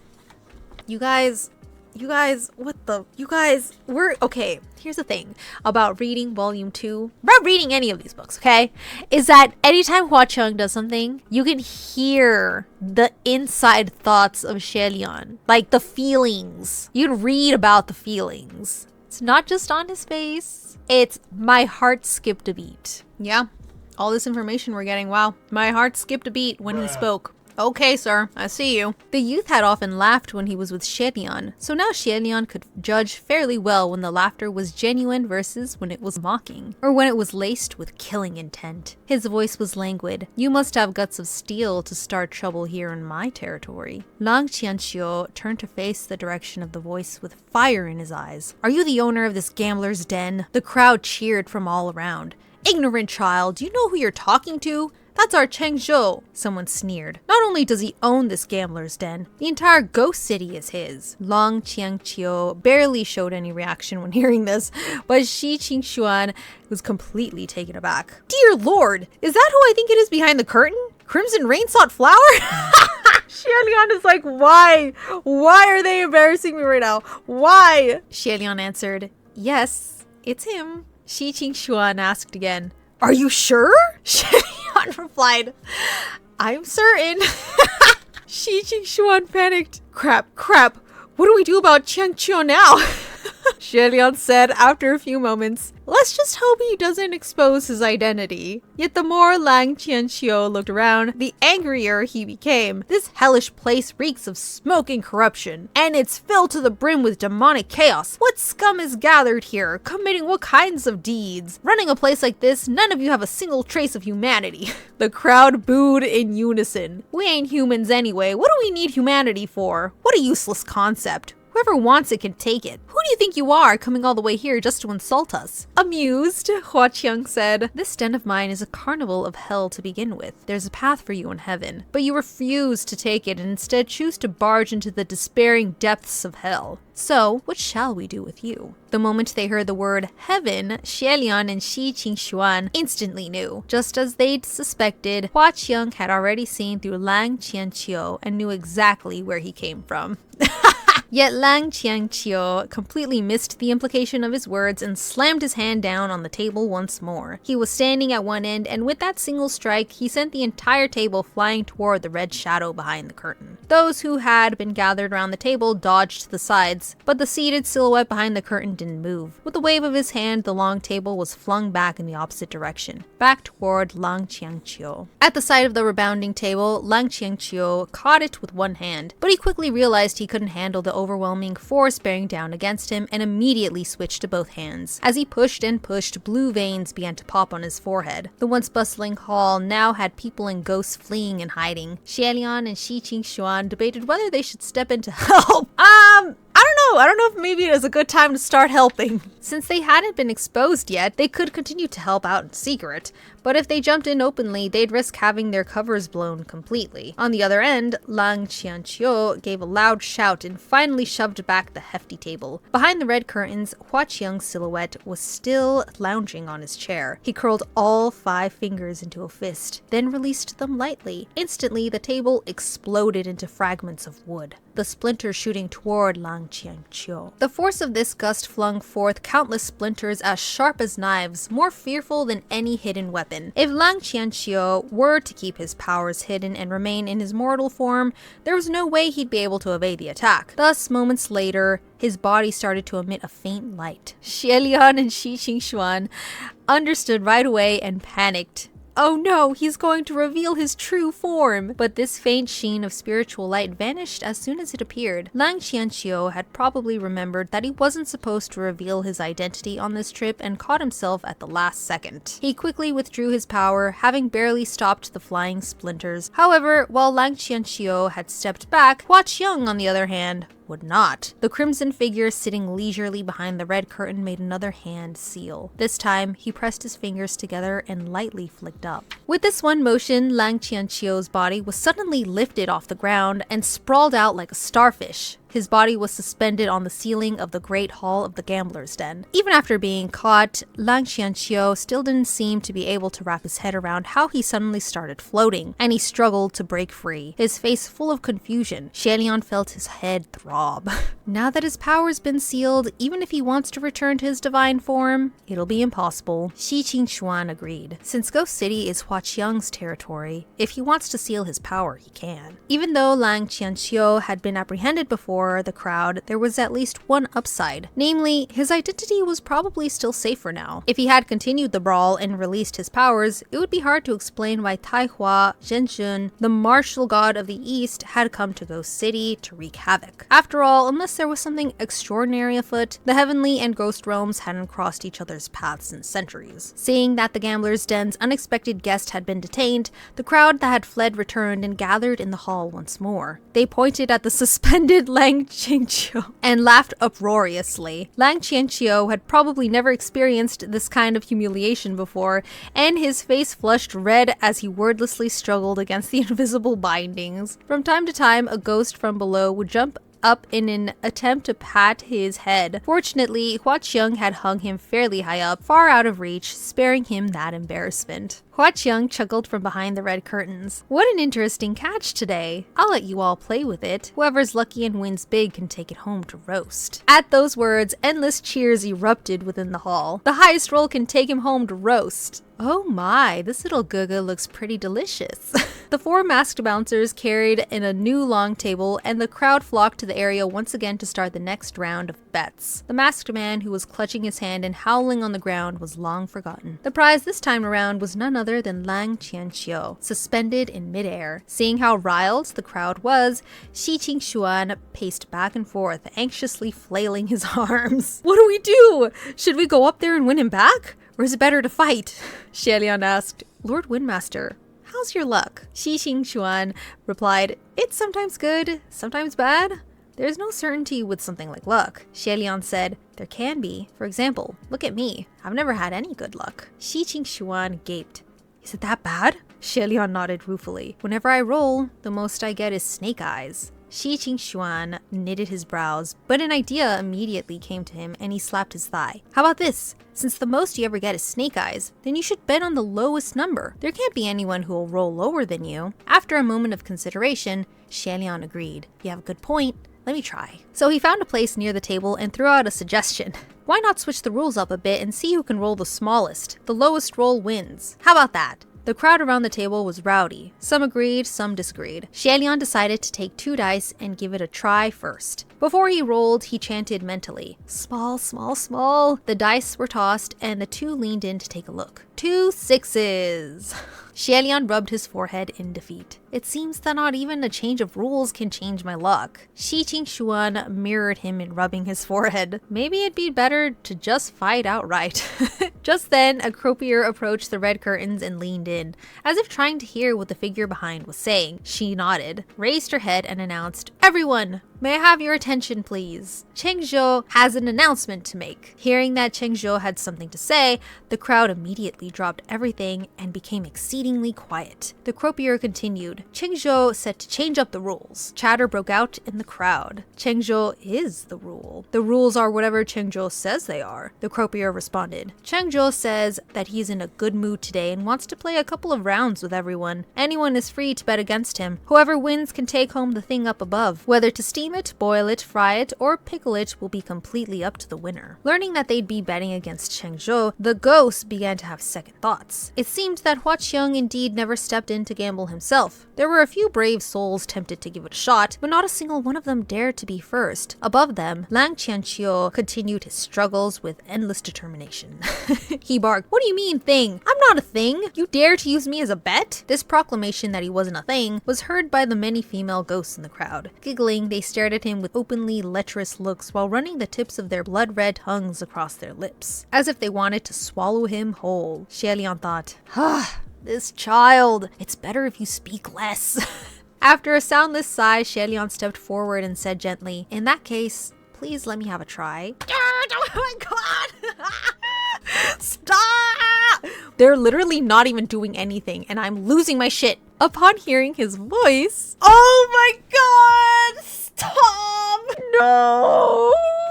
Upon hearing his voice, the shadow behind the red curtains paused. Then the figure slowly rose to his feet. The croupier in front of the curtains smiled. Then, will this Gongji please come forth? Within the hall, the crowds of humans and ghosts all parted for this brave warrior. When Xielian reached the end of the path, the croupier presented him with the polished black gambling cup in her hands. Please go ahead, Gongji. To all the previous gamblers, she had always used a casual way of speaking. Despite the ordinary words she uttered, her tone wasn't polite in the slightest. However, to Xielian now, not only had she started using honorifics, the tone she used was also exceedingly polite and respectful. Xielian received the black gambling cup from her with a word of thanks and lightly cleared his throat. Since he had never touched anything of this sort before, he shook the cup randomly for a good while and pretended that he knew a thing or two. As he moved his hands, he looked up and glanced at Lang Qiangqiu, hanging above. Lang Qiangqiu stared back at him, wide-eyed and pitiful, but thankfully he didn't make a sound. His expression made Xielian want to laugh for some reason, but he held it back. After shaking for a long time, he finally stopped. Countless pairs of eyes were intently focused on the cup in his hands, and Xielian felt that somehow this tiny little gambling cup had grown incomparably heavy. He didn't know if there was a right way to flip it. However, just as he was about to reveal the outcome, the croupier stopped him. Wait, what is it? Xielian asked. The croupier replied, Chengzhou said that your cup shaking posture isn't quite right. Xielian thought to himself, so there really is a correct way of doing this? Could all my bad luck earlier be due to my bad posture? He asked modestly, then may I ask what the correct posture is? The croupier responded, Chengzhou has invited you to come up, as he is willing to teach you, Gongji. Okay, it's happening! Stay calm! Thus, Xielian arrived in front of the red curtains with a black wooden gambling cup clutched in his hands. The silk curtains swayed gently, almost giving life to the red silhouette. The person behind the curtains was standing directly in front of him with only half an arm's distance between them. Xielian held his breath as a hand parted the heavy red curtains and landed perfectly under his own, supporting the gambling cup. Don't describe his hands, bro. I can't do this. My mental sanity cannot do this. This was a right hand, slender and pale, and the well-defined fingers had a red string tied around the third digit. Against the pitch black wooden cup, the white appeared even paler and the red even more vivid. Slowly, Xielian lifted his eyes. A youth, roughly 18 or 19 years of age, stood silently behind the cloud-like red silk curtains. It was Sanlang. God, I don't know if I want to be with Hua Qiang or if I want to be Hua Qiang, you know? His robes were still the same maple red, his skin still white as snow. It was the same uniquely handsome and dangerously sharp youthful face, but its contours were now slightly more defined. While he could still be called a youth, he could also be called a man. The shyness of boyhood had evolved into a composed calm. The sheer wildness between his brows reflected his pride. The same eye that twinkled like a star was now gazing deeply, unblinkingly at Xielian. However, though it was as bright as a star, there was only one eye, the left eye. The other was hidden behind a black eye patch. Hua Qiang. Hua Qiang. Do you know how much I adore you, Hua Qiang? Oh my god. Look at how beautiful they... Time for a drink. Time to drink. Time to drink. He's tall too. Look at the height difference, bro. Look at this man.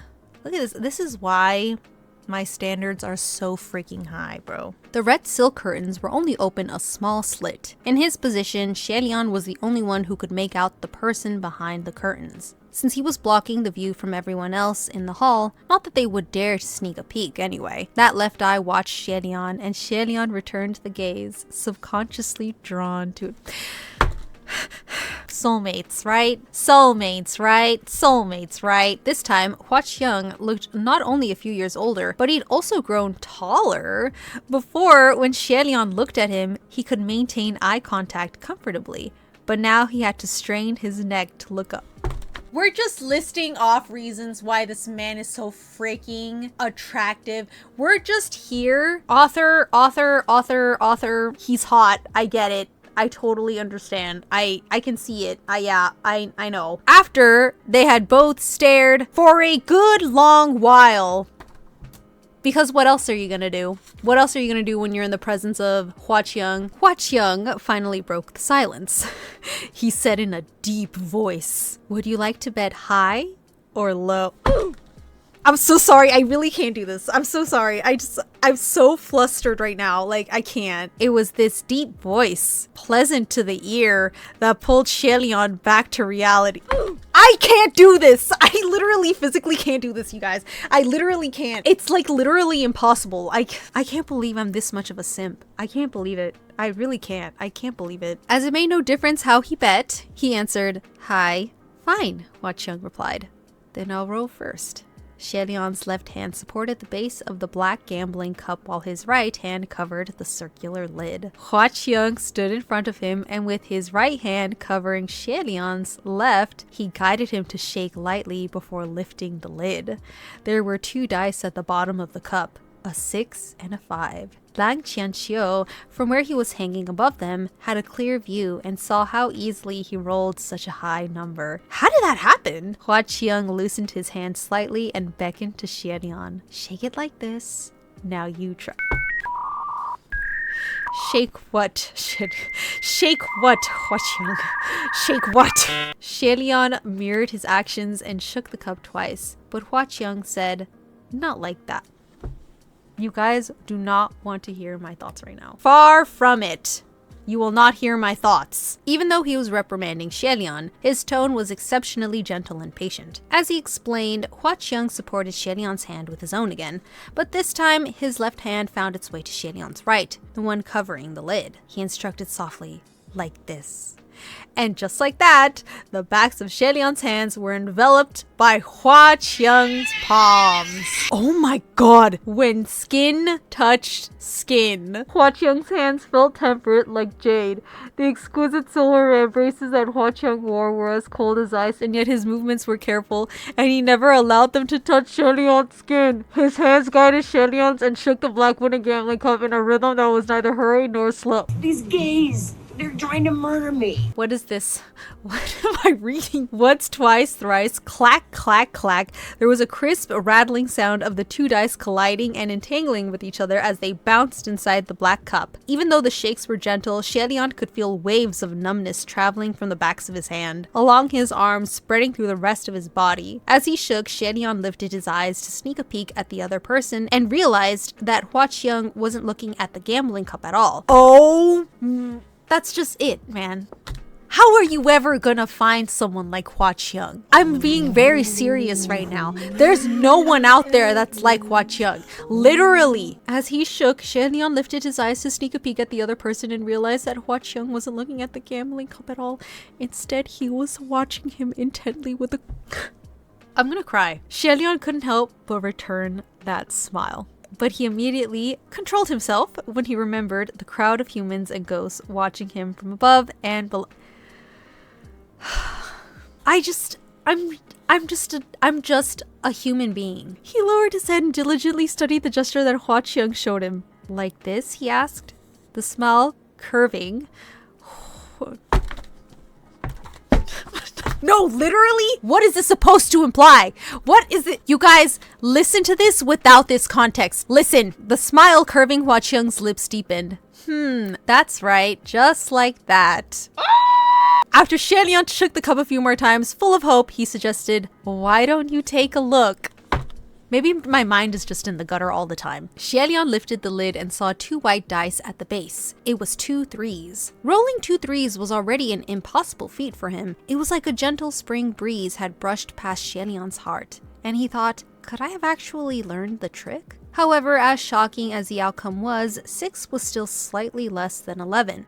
"I'm sorry, I've lost." But Hua Qiang replied, "Don't worry, this round doesn't count. I'm teaching you right now. Try again." You know what? I say I'm the biggest simp, but this man beats me in all categories, okay? No one is as big of a simp as Hua Qiang is, okay? At those words, Lang Qianqiu and Shi Qingshuan gawked. The crowd of ghosts in the hall also stared with their mouths agape. Then they started to grumble. What's with Chengzhou? I thought he was gonna show him who's boss, but he's actually teaching him for real? Looks like Chengzhou really is in a good mood today. Although no one dared speak, their stares were more intense. Hua Qiang chuckled and softly whispered words of encouragement into Shaolian's ear. It might have been because there were too many humans and ghosts packed into this gambler's den, but Shaolian felt his face. You know what? I had a very hard time going through this scene in the anime too. So it's inevitable for me to keep pausing as much as I'm doing so right now because I just can't handle it. Rattle, rattle, he shook twice more. This time, when he revealed the cup, it was 2 4s. See, isn't it a little higher this time? Hua Qiang asked. Although Shaolian felt that something was off, he still nodded his head.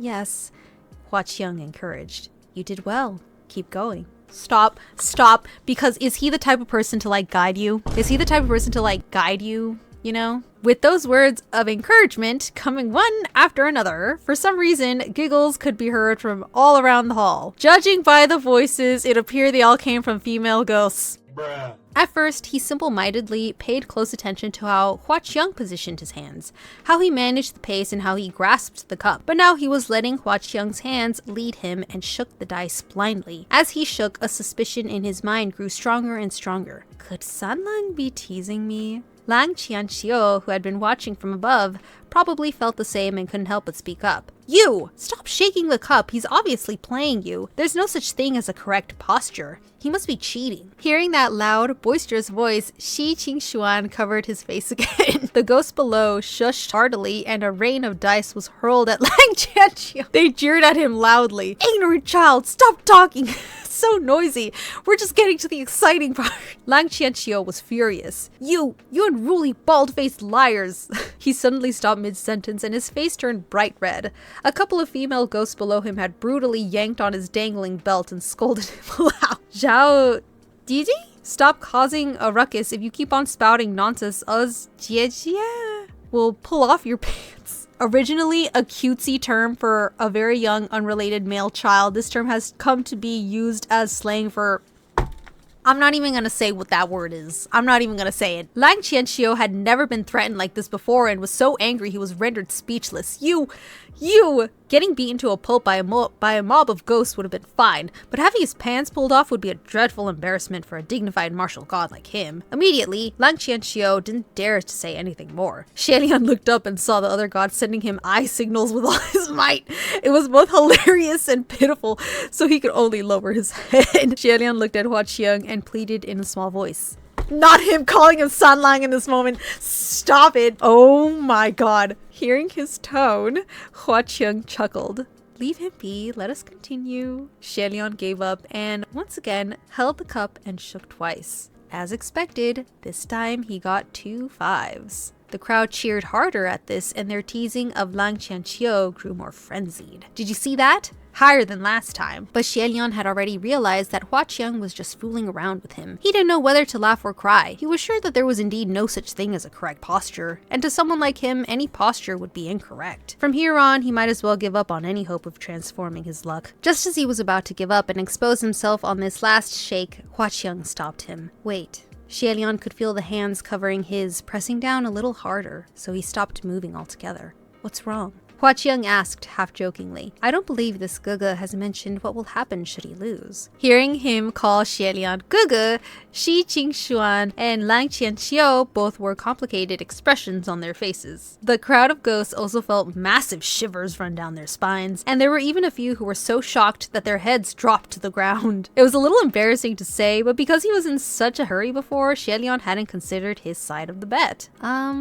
At first he considered also betting 10 years of his life, but a heavenly official's lifespan was quite long, so 10 years probably wasn't worth very much. Money or treasure? He didn't have any. Spiritual power? He didn't have much of that either. Shaolian surprisingly couldn't think of anything he could bet with at the moment, so he could only ask advice from the owner of the gambler's den. Do you think there's anything on me that's worth betting? Hua Qiang chuckled at his question. Anything's fine. What have you got on you? Xie pondered briefly, then lightly coughed and told the truth. I only have a half-eaten bun with me. Hua Qiang burst out laughing. Even though he laughed, no one else dared to do the same, even if they wanted to. When he finally settled down, Hua Qiang nodded. That's fine. The bun will do. The moment he spoke those words, they not only shocked the crowd of ghosts, but the croupiers at the gambling table as well. Since the opening of the gambler's den, there had been countless inconceivable bets made. Organs, lifespan, emotions, abilities, but none were as inconceivable as the one today. A half-eaten bun. Even Lang Qianqiu couldn't contain his surprise, and he sputtered, dumbfounded. What's the meaning of this? Are you saying that I'm only worth a half-eaten bun?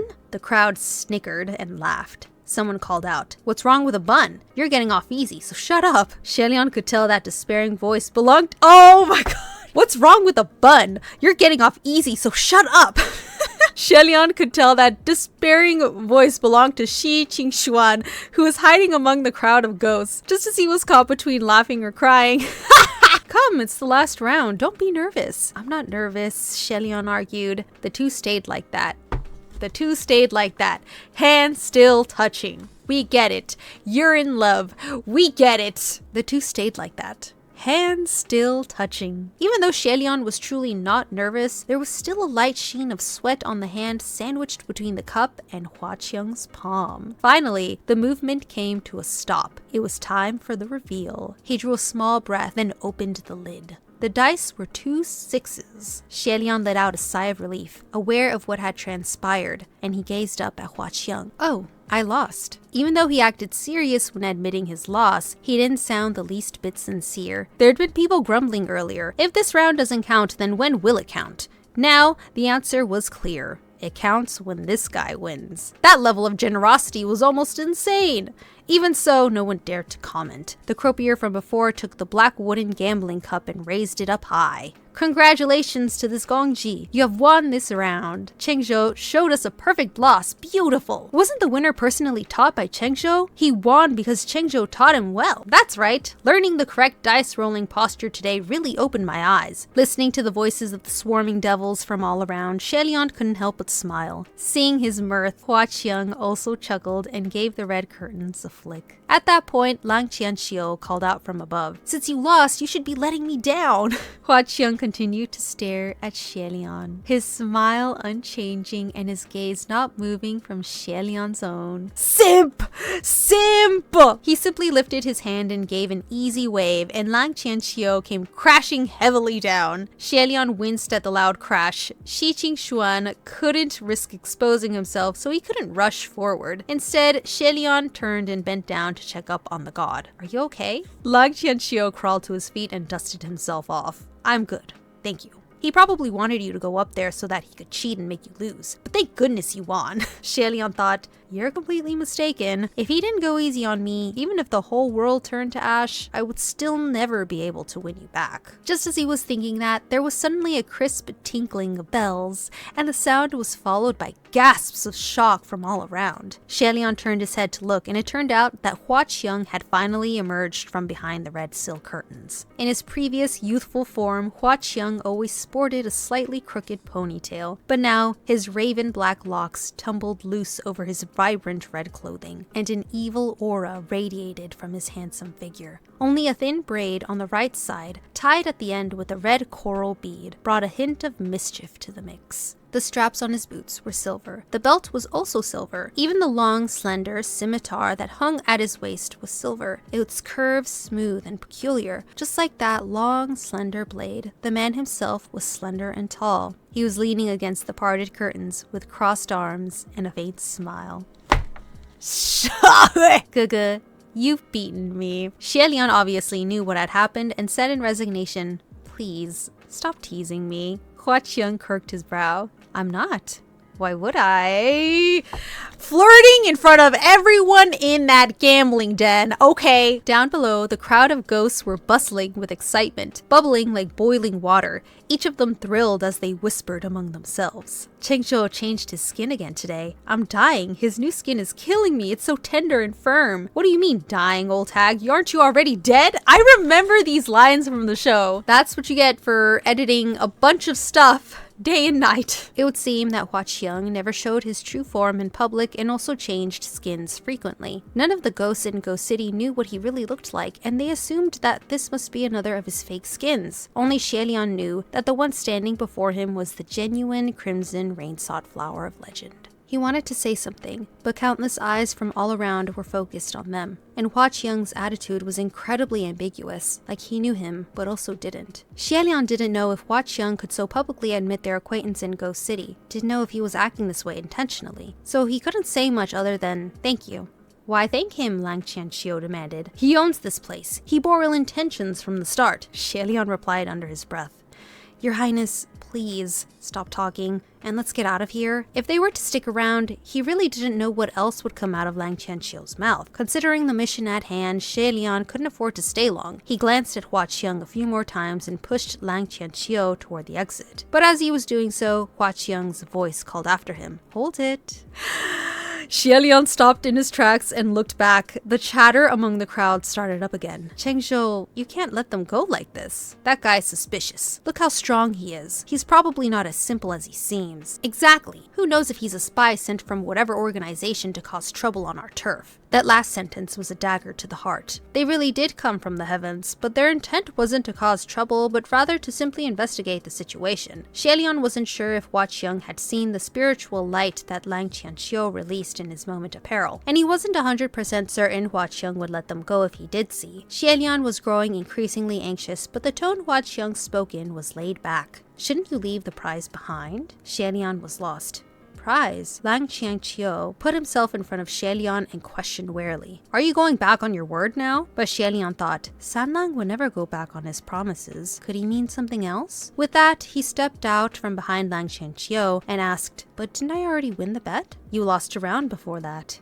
Xie blinked. "But you said not to worry because it didn't count, right?" Even though it took some really thick skin to say something as embarrassing as, "It doesn't count when I lose, only when I win," Xie still said it. Hua Qiang replied, "Of course, the rounds when you bet against me didn't count. What I'm referring to is the first round that you gambled at the long table." It was then that Xie finally remembered.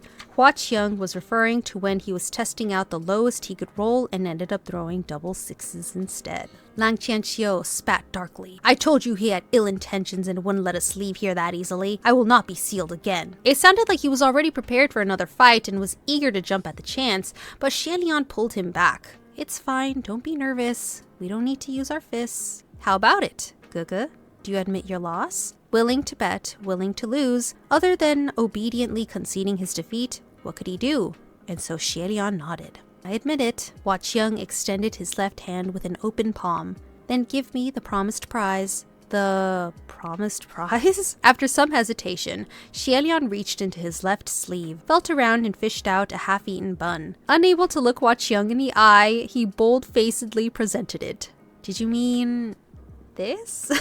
Truth be told, when he took out the bun, Xie felt the thick skin he'd grown over his 800 years crumble a little, unable to hold up. The ghosts in the hall had long since been stricken speechless and were quietly watching this play out. Never mind that it was Chengzhou's first time betting against someone, and the stakes were a half-eaten bun. Maybe Chengzhou was just having a bit of fun. But to think that Chengzhou had actually, in all seriousness, pursued the person to ask for this bun, speechless. There really was nothing to say. There were even ghosts who couldn't help but spin an absurd theory. Either there was some sort of enormous secret hidden within that bun, or this person was actually Chengzhou's older blood brother. Hua Qiang, however, merely grinned broadly as he received the bun, gave it a look, and waved it around in his hand. "I've claimed my prize." Saying that he actually took it, Xie didn't know what to say. A good moment passed before he responded, "It's cold and maybe a little hard."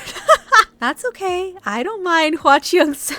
Oh my god. Such an answer left Xie unable to respond, and since he had already said all he could, he turned around and headed toward the exit. Earlier, when the ghosts of the gambler's den parted for him, it was simply because he was the first to go up, and that made him a brave warrior. Now, when they parted for him, their eyes were filled with admiration and curiosity. As Xie left, he could hear the ghosts behind him ask, Chengzhou, where are you headed now?" Hua Qiang replied lazily, "I'm in an agreeable mood today. To Paradise Manor." At his response, the hall erupted into festive cheers. Xie Lian couldn't help taking another glance back. Hua Qiong had also turned around, still with that half-eaten bun in his hand. He gave it a playful toss, then casually took a bite out of it. Gaze locked on Xie Lian as he did so. He wants that man so bad.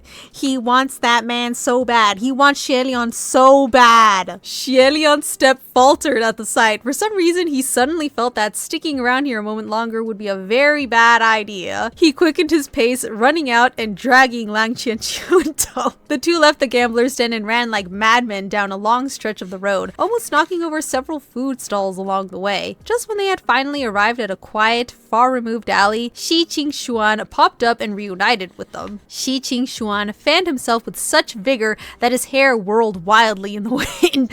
That was close. My god, that was so scary. My face turned as white as those ghosts. Xie Lian's heart was racing too. Perhaps he ran too hard. Yeah, making excuses. Yeah, you just ran a little bit too hard, Xie Lian. Your heart definitely isn't racing because of that very attractive man back there. Lang Qianqiu spoke up. Yeah, Lord Windmaster, your face still seems very pale right now. Shi Qingxuan felt his face and smiled. Is that so? This isn't from fright. It's just what I was born with. Qianqiu, you're a martial god who watches over a territory. You know that, right? How could you act so rashly? We're in the middle of the ghost realm here. If you were caught and exposed, the word going out would be that the heavenly officials in disguise were infiltrating the ghost realm, disrupting the peace between the three realms with their bizarre behavior. How could we explain that to the emperor? Lang Qianqiu hung his head obediently and admitted his wrongdoing. I'm sorry. I was too rash earlier. Then he raised his head. But those gamblers were crazy. If that man had flipped the cup, whether he won or lost, the outcome would have been terrible. Either his rivals or his daughter would suffer the consequences. It was that anger that made me crush the cup. Shi Qingxuan chided. Even so, you shouldn't have jumped in by yourself, right? Lang Qianqiu blinked. Then, what should I have done, Lord Windmaster? If I didn't charge in, no one else would have. His question was so genuine that Shi Qingxuan didn't know how to respond. He tapped his fan lightly against his temple. Well, Xie Lian smiled softly. Forget it. Lang Qianqiu looked at him. Xie Lian continued. I think that even if His Highness Tai Hua was caught, he wouldn't have confessed his identity no matter how he was interrogated. But to prevent others from picking up any clues from your words, it would be best for your highness to be prudent and avoid capture going forward. Lang Qianqiu nodded. Okay, I understand. Shi Qingxuan said, all right, let's not talk about this anymore. Oh, right, Your Highness. This Your Highness made both Xie Lian and Lang Qianqiu turn their heads at the same time, and Shi Qingxuan clarified. Oh, I meant the elder. Xie Lian rubbed his forehead a little dejectedly. Elder. Alright, I am a little older, but not by that much. Why is it that when they talk about me, they always make it sound like I'm a grandpa? Shi Qingxuan continued. Your Highness, have you two met at the Palace of Divine Might? If not, let me introduce you. This is the Crown Prince of Yong'an, Lang Qianqiu, martial god of the East. This is the Crown Prince of Shanle, Xie Lian, a heavenly official who collects great commendation from the heavenly emperor. Even though Shi Qingxuan stumbled and didn't say the words, Xie Lian knew exactly what came after. Collect scraps. What else? Since the words were abruptly swapped in mid-sentence, there was no time to adjust the grammar, only clumsily change the course of that statement. When Lang Qianqiu heard, however, he looked at Xie Lian and asked in amazement, so you're that highness who ascended 3 times? It appeared that Lang Qianqiu really had slept through the entire meeting at the Palace of Divine Might, and didn't even remember who he was. Anyone else saying that to Xie Lian would no doubt mean it as a sarcastic comment, but because the question came from Lang Qianqiu, Xie Lian wholeheartedly believed that this child genuinely thought ascending 3 times was just a bit curious. His eyes twinkled. Yes, that would be me, Lang Qianqiu responded. Thanks so much for helping me earlier. If you hadn't. He remembered something and hurriedly looked down and started to tuck his belt in, tying it properly.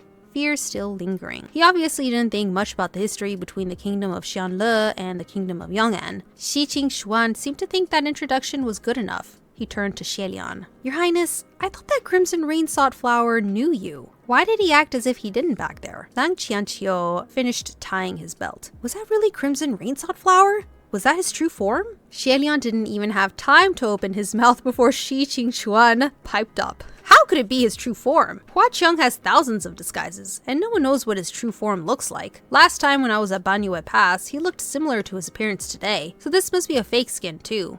It's fake. Yet Xie Lian could still remember that night at Puchi Shrine when Hua Qiang had told him, "The next time we meet, I'll greet you in my true form." He thought to himself, it's real.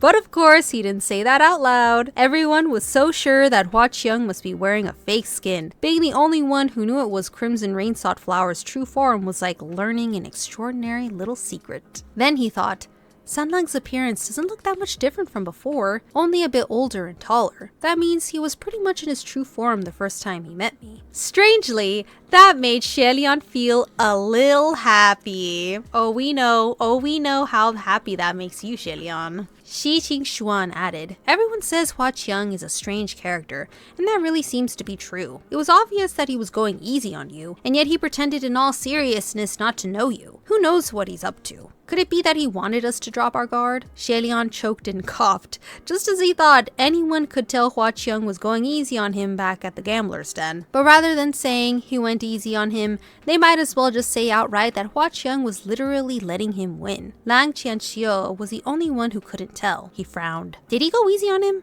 Why? The other two patted him on the shoulder and decided with great tacit understanding that it was best not to explain it to him. They left Lang Qianxiu standing there by himself to mull over why Hua Qiang would go easy on Xie Lian. Xie Lian and Shi Qingxuan turned and walked off. "We've been discovered now, I guess," Xie Lian said. "What's our next plan of action? Switch our disguises and try again?" "Personally, I don't think doing that will change anything. After His Highness Tai Hua's fight back there, Ghost City will probably strengthen their security." Shi Qingxuan replied, "To be honest, I had considered the possibility of getting us exposed, but I never thought it would happen this soon." Xie Lian sighed. I know. "What's done is done," Shi Qingxuan said. "Since our cover is blown, you might as well just walk in with confidence and do this openly." Xie Lian could vaguely guess what he had meant by openly. Sure enough, Shi Qingxuan explained, "If we want to smooth out the lie, then the only way is to have you go find Hua Qiang and tell him that you came here specifically to visit him. He knows that you're a heavenly official, right? If so, then it's believable to say that you've brought a couple of your little friends from heaven with you." Yet, unexpectedly, before Xie Lian could answer, Lang Qianxiu cried out at the suggestion. "No!" Shi Qingxuan looked at him. "Why not?" Lang Qianxiu replied seriously. "Your Highness Xianle, do you really know Crimson Rainsought Flower? I heard your conversation earlier. It seems you two are friends." Xie Lian nodded. "Then of course that plan is not feasible," Lang Qianxiu said. "Even though a Ghost King is no saint, the fact that he went easy on you must mean that he sees you as a friend, and one should never deceive a friend." Even Windmaster is having the same thoughts as I am. Shi Qingxuan could feel an oncoming headache. "My God, Qianxiu, you stubborn mule." Yet Xie Lian laughed and nodded. "It's good, what His Highness Tai Hua said." Lang Qianxiu beamed. "You agree with me, right?" "How is that right?" Shi Qingxuan protested. "The three of us are heavenly officials, you know. If we report back empty-handed, people will no doubt say that our success rate is even lower than the palace of Ling Wen's. And what an utter embarrassment that would be." Xie Lian grinned. But just as he was about to speak, a terrible ruckus erupted from behind them and made the three turn their heads. Just outside of the alley, a mob of nefarious creatures ran past with raised fists. "Where's that brat with the bandaged face? Where is he?" Seeing the other two gods' alarm, Xie Lian reassured. "Don't worry, they're not after us." Just as the words left his lips, their ears were pierced by a shrill, deafening cry. At Paradise Manor. Questions of Xianle. Okay. What did I think of these chapters? It definitely felt like going back a year ago and watching the second season for the first time. Literally, they adapted it to a T. Like, everything is as it is. Maybe like some details about Windmaster, but other than that, this is amazing. It literally just feels like I'm watching season 2 again. Of course, meeting Windmaster, the very first encounter we have with Windmaster is probably one of my favorite scenes ever that we've come across. Sorry, I think I'm losing my voice. I know what's gonna happen, but I'm not entirely sure when season 2 ends in volume 2. I don't know if it's like halfway or if it's the entire book. I completely forgot. So in the next video, we are going to be reading chapters 15, 16, and 17. I'm excited to read about details that weren't in the show, but in the meantime, thank you guys so much for watching. I really enjoyed reading this instead of doing homework homework, of course. I will catch you in the next one. Bye-bye.